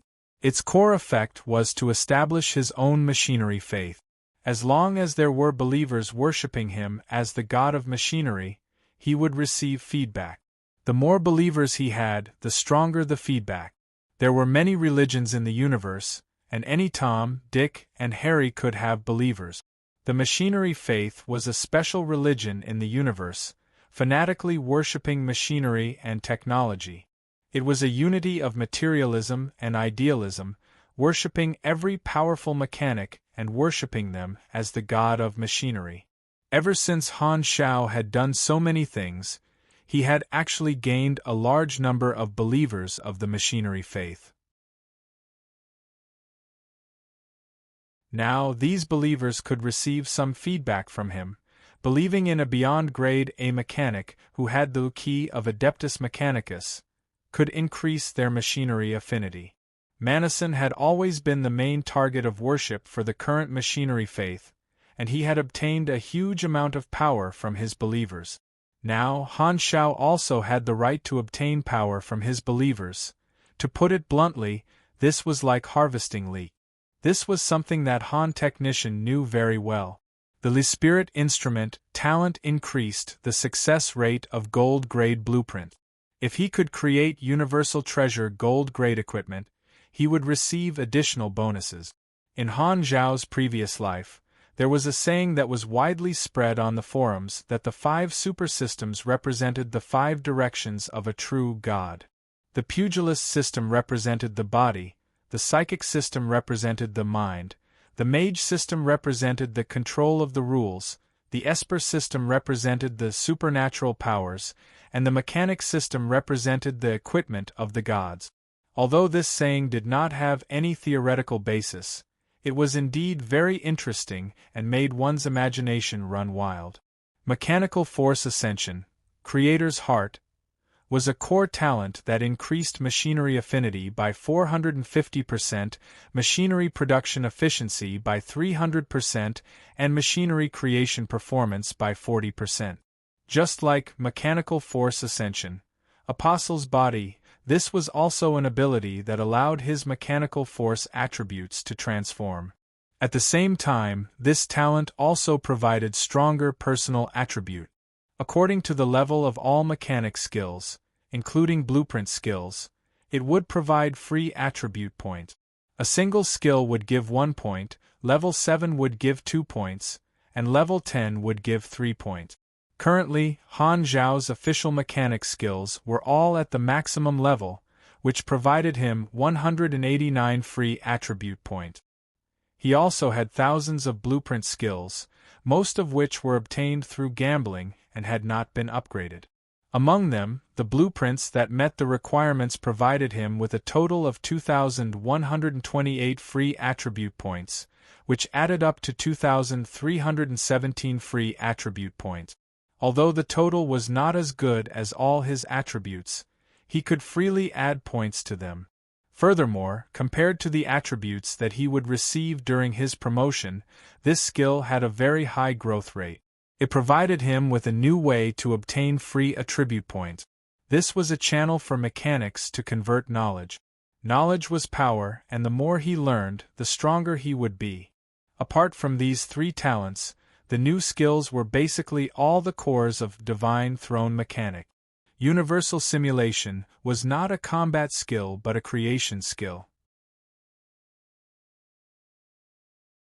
It allowed him to use machinery to simulate the operation of most things, including but not limited to various celestial bodies, natural phenomena, and so on.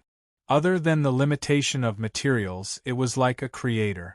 However, this creator only used machinery. As for the use of this ability, Han Zhao did not really understand it. According to his guess, this should be an ability that leaned towards living, and to a certain extent, it could jump out of the restrictions of blueprint. Nature was the best source of inspiration.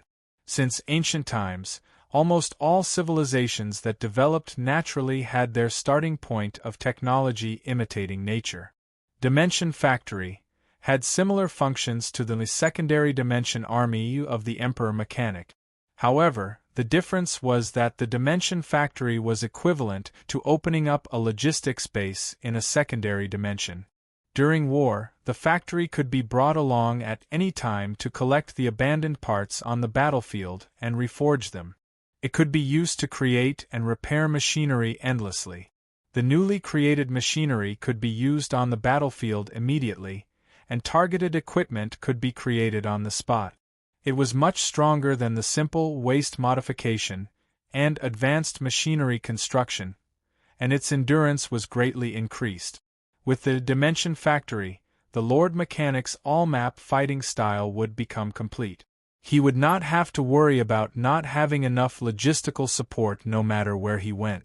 Virtual Paramount was an ability that came from the virtual profession. If he had chosen the armed branch as his profession, the activated skill would be a sky dome structure. If he had chosen the energy branch, the activated skill would be energy plasticity. The basic effect of a virtual paramount was a 200% increase in virtual technology and all virtual skills +3 by default. Its core function was to open up a virtual world and occupy a place in the quantum network. Only virtual lifeforms and their own virtual souls could enter. It had many uses. It could be used as a breeding ground for virtual lifeforms to evolve nature. It could also be used as a fortress in the quantum network, releasing a large number of special AI hunters to hunt for information in the quantum network, intercepting data or spreading viruses. When using Virtual Soul to virtualize the target's soul, it could also trap the target in this virtual world. Compared to the quantum network, the target's escape time would be greatly extended, and forcefully escaping would cause greater mental damage. Han Zhao felt that Manison had relied on this ability to enslave the AI civilization. Mechanical tinder proliferation and machinery civilization strengthening were both talents that strengthened mechanical lifeforms.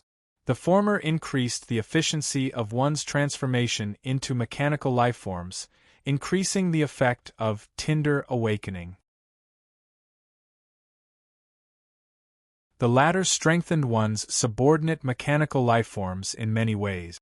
The aspects of strengthening included reducing the tinder energy consumed by the mechanical lifeforms to reproduce, increasing the potential of the mechanical lifeforms, increasing the speed of reproduction, and so on. These two abilities played a huge role in the Mecha Empire's accumulation of a huge mechanical civilization army. Apostle Evolution strengthened the effect of the Lord Mechanics, Apostle Life Creation. It did not increase the number of Apostle weapons, but it increased the strengthening effect of the Apostle weapons, allowing the Apostle weapons to have greater combat strength. Fusion, Mechanical Deity, was a transformation ability.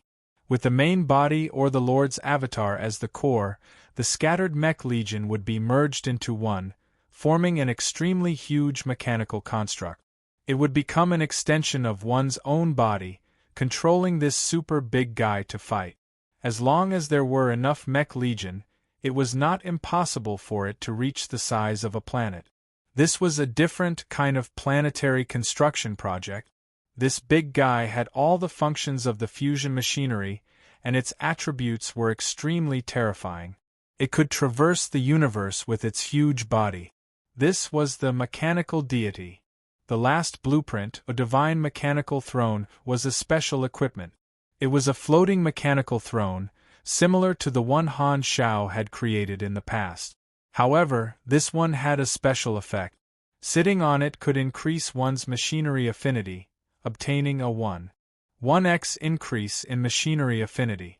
Therefore, it was not unreasonable for some beyond grade as to like the mechanical throne. Of course, most of it was for the sake of being cool. The number of skills he obtained during this class advancement might be the most in history. It was enough to show how terrifying the Divine Throne Mechanic stage was. The increase in my strength this time is too great. Even though the class advancement process was not over, this bit of pain was unable to suppress Han Zhao's excitement.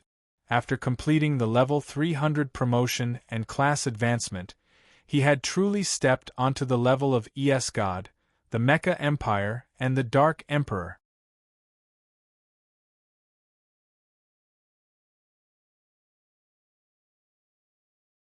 Chapter 948. At the same time, in a dynasty military outpost not far away from this ancient battlefield planet, an ear-piercing alarm sounded. Warning! Warning! High energy reaction source detected. Eruption frequency 9.17b/ms. Energy spectrum deviation index plus 78. 7 plus 134. 5. Calculating energy wave model. Calculation complete. Model type, Anupole explosion. Matching database. Matching complete. Possibilities. Dimensional rift opening 42%, descent of high-dimensional god ethereal 31%, primordial psionic energy pollution 24%, with sudden collapse of supernova 4%, beyond grade A self-destruction 88%. Activating K0081 plan. Immediately send out unmanned spaceships for on-site investigation. Woo woo woo. The alarm sounded, and the soldiers in the military outpost immediately returned to their post. The pilots came to the cockpit of the drones and activated virtual piloting. Then, a large number of short-range hyperdrive drones were released from the port of the outpost. Under the remote control of the pilots, they turned into streams of light and flew toward the coordinates of the energy explosion. Very soon, they arrived at the coordinate. From afar, they could see a fleet hovering outside the atmosphere of the planet. At this moment, the terrifying energy waves swept across the entire planet time and time again. The atmosphere of this ancient battlefield planet was already a mess. This is the Red Empire's unmanned reconnaissance team. Please report your identity immediately. As soon as the two sides met, the dynasty's sentries immediately opened the wide area network and requested to check their identities. At the same time, they activated a 3D scan and scanned the spaceships of this fleet from afar. After checking, they were immediately shocked. It was the fleet of the Black Star Corps. At this moment, Aurora picked up the communication. This is the fleet led by Black Star himself. What are you guys doing here? Seeing that it was an ally, the dynasty's sentries immediately relaxed, and their attitude instantly became friendly. We detected a high-energy reaction. What happened here? The dynasty's sentries gestured to the abnormal phenomenon on the planet. This was done by Black Star. He's on the planet. That's Black Star? When the dynasty's sentries thought of the possibility of the data calculation, everyone was shocked. Could it really be the most likely, beyond grade A self-destruction? Black Star had exploded? Thinking of this, the hearts of the dynasty's sentries suddenly sank, and a wave of sadness appeared in their hearts. His Excellency Black Star died in the line of duty? Huh! Aurora was puzzled. What's going on? Why are you cursing people out of the blue? After explaining, the Imperial Sentinel realized that he had misunderstood. In fact, they could not be blamed for this misunderstanding. The data matching had always been very reliable. Before Han Shao, the life evolution of a Beyond Grade A had always been subtle. No Beyond Grade A had ever stepped into a higher level in one step. Han Zhao's rapid advancement had condensed the process countless times, and when the energy waves were stacked together, the degree was extremely terrifying. This was the first time the Imperial Sentinels had encountered such a situation, and because there was no corresponding example in their database, they had made the wrong judgment. However, from today onwards, Han Shao would become the first reference case in the database, and possibly the only one. Since they were there, the Imperial sentries did not leave immediately but simply moved to the side of Black Star's fleet to observe the anomalies on the planet and collect data. Aurora originally wanted to chase them away, but after thinking about it, she did not stop the dynasty's actions. The Black Star Corps had been under a lot of pressure recently, and they needed some opportunities to increase their reputation. With the dynasty coming to investigate, they could increase the importance of the dynasty's upper echelons toward them, and at the same time, they could borrow the dynasty's hand to increase Black Star's influence again. After following Han Shao for so long, the way she thought about problems was more and more similar to that of Han Shao. After a while, the high-energy reaction on the planet gradually decreased, and the highest eruption period passed. The transformation process gradually came to an end, and the cells slowly quietened down from their highly active state. The uncontrollable energy dissipated less and less, and the pain receded like the tide. Opening the interface, Han Shao summarized the improvements of this advancement.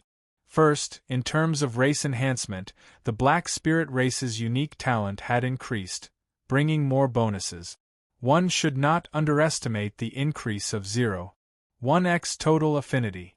To Han Shao, it would increase his machinery affinity by at least a few hundred points, not to mention the +1 effect of his mechanic class abilities. The two race talents that came with the evolution of the species were both the core abilities of the species, and they were both growth talent.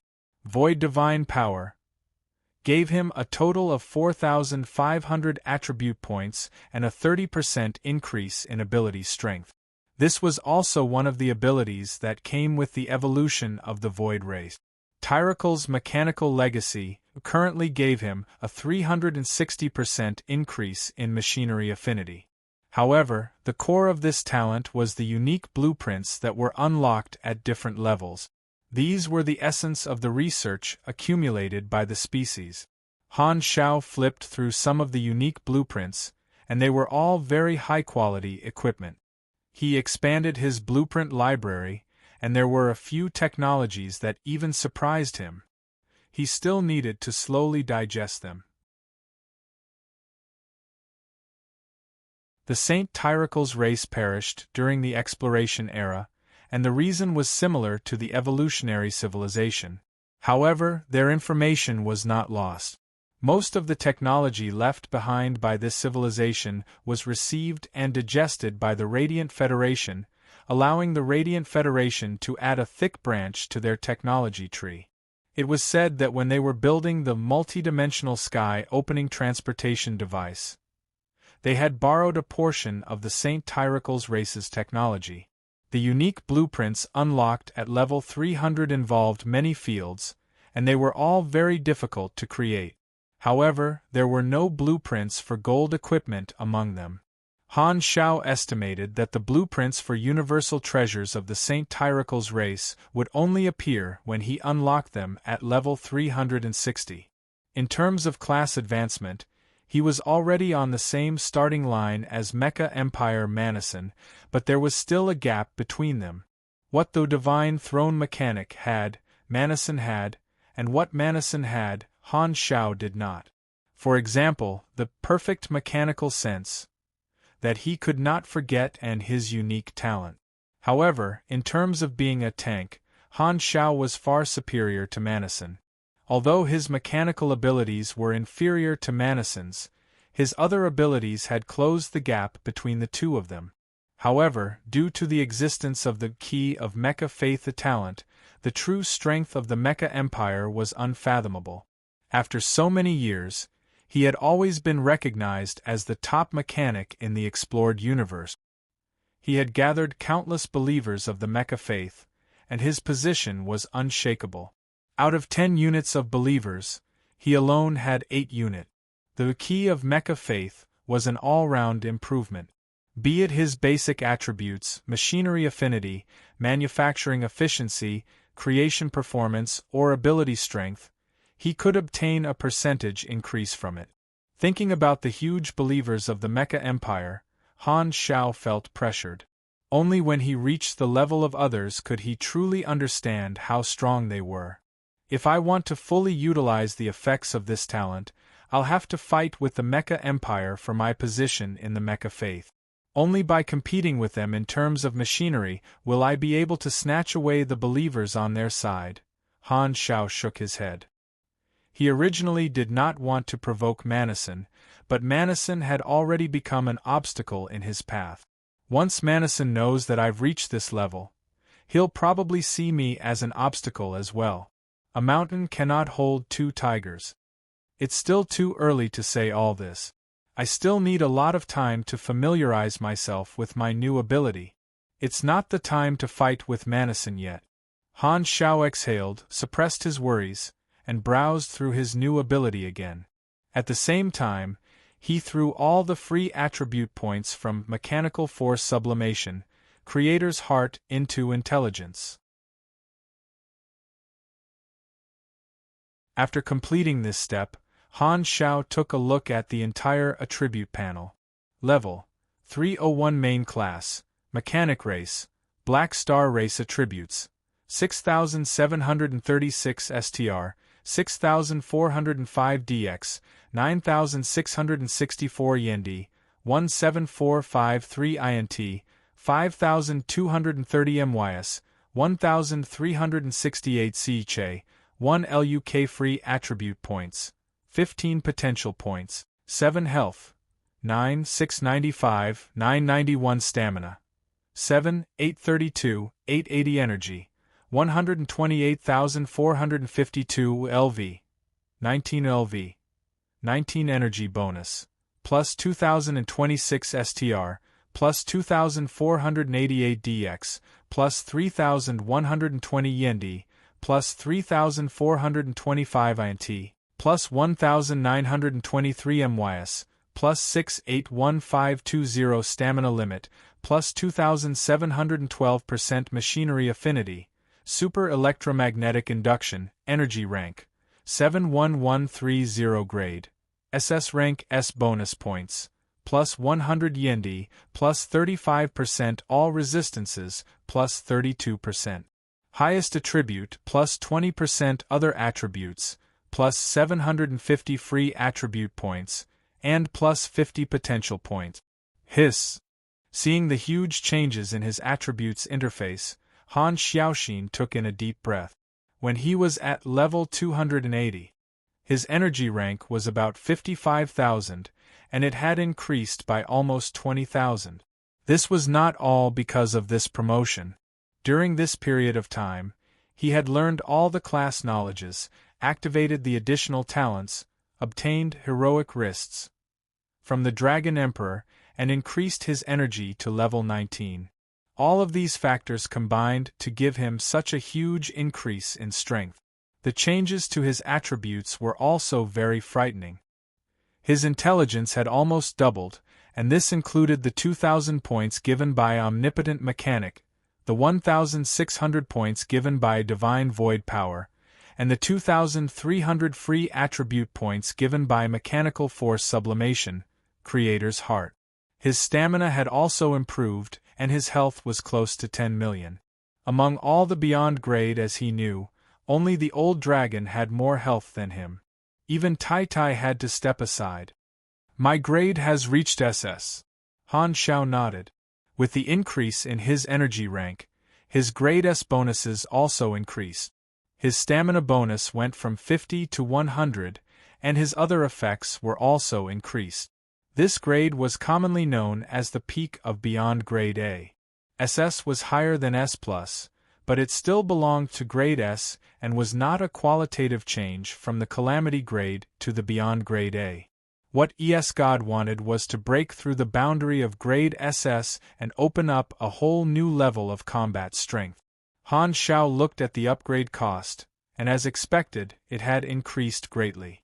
The experience he had accumulated in version 3.0 was almost used up, and with the little experience he had left, he could only level up 3 or 4 more times, which was not significant. Han Xiao decided not to level up, leaving the experience to level up his skills. It was more cost-effective. During the version update, it will not be easy to level up again. I need to stabilize and digest these abilities, then start accumulating them for a long time. Han Xiao thought to himself. The biggest difference between him and the Mecha Empire was the wealth he had accumulated over the years. After sorting out the abilities of this promotion, Han Xiao stretched his extremely relaxed limbs and flew back to his spaceship.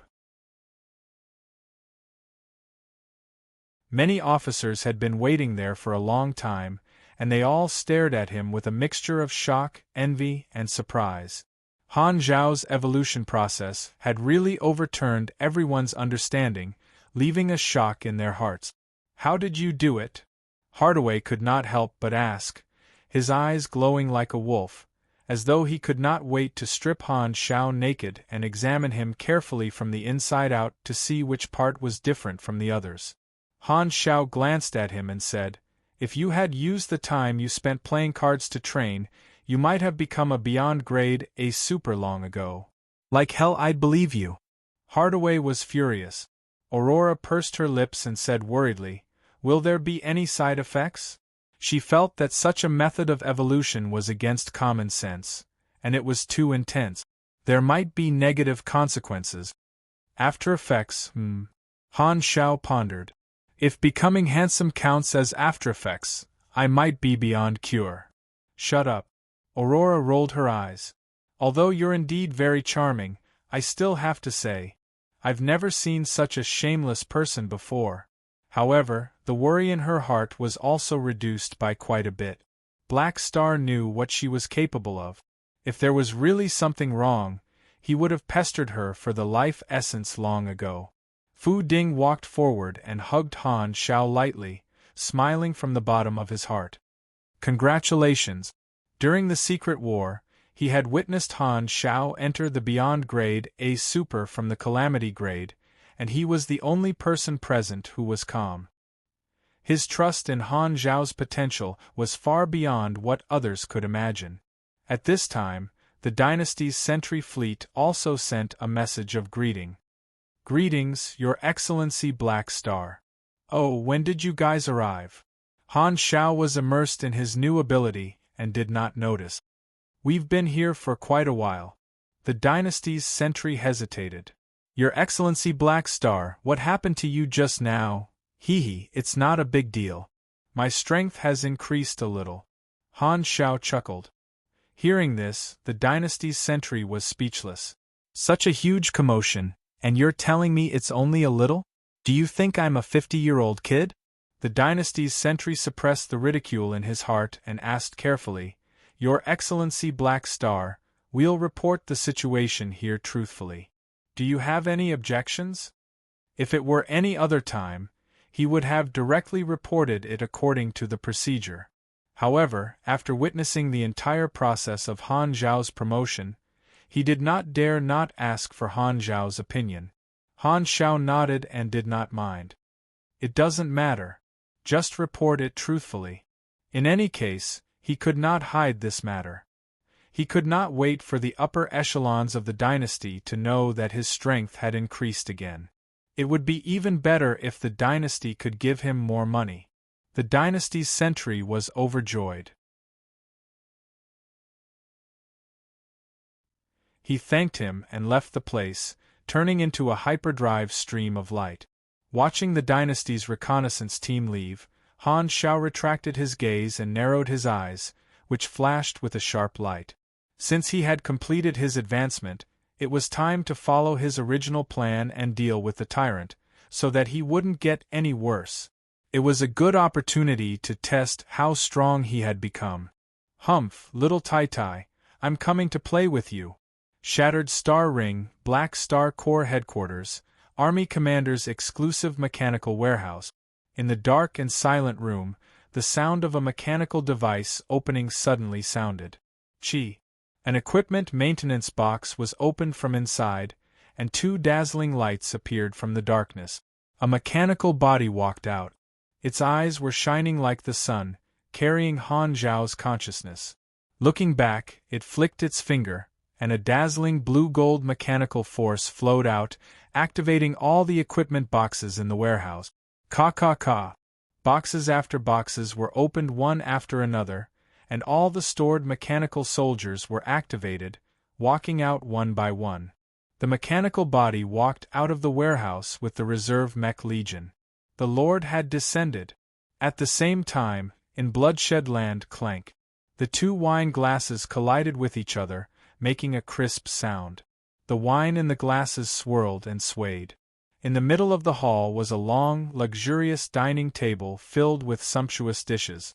There were only two people in the room. Heber and the host that Sorokin's consciousness were sitting opposite each other. They raised their glasses and clinked them. This was a celebratory meeting. Thanks to His Excellency Tyrant's influence, our cooperation has been on the right track. I am very happy to work with you. Sorokin smiled and took a sip of wine. Humph, we're just taking what we need. Although Sorokin was the child of wealth, Heber did not have a good impression of him. Without any pretense, he finished the wine in one gulp and put down the glass. However, the wine glass was placed on the edge of the table and did not stand properly. It shook and fell to the ground. Heber was about to reach out to grab it, but for some reason, he suddenly frowned and watched the glass fall. Pah! The glass fell to the ground and shattered into pieces. What happened to you? Sorokin was confused. With their strength, it was impossible for them not to react. He did not know why Heber was stunned. Heber stared at the broken pieces of the wine glass on the ground and frowned. For some reason, he suddenly felt his heart palpitate. It was as if something bad was about to happen. You're tuning in to the Phoenix Knights YouTube channel. Don't forget to subscribe and join us on this journey to catch the most captivating stories.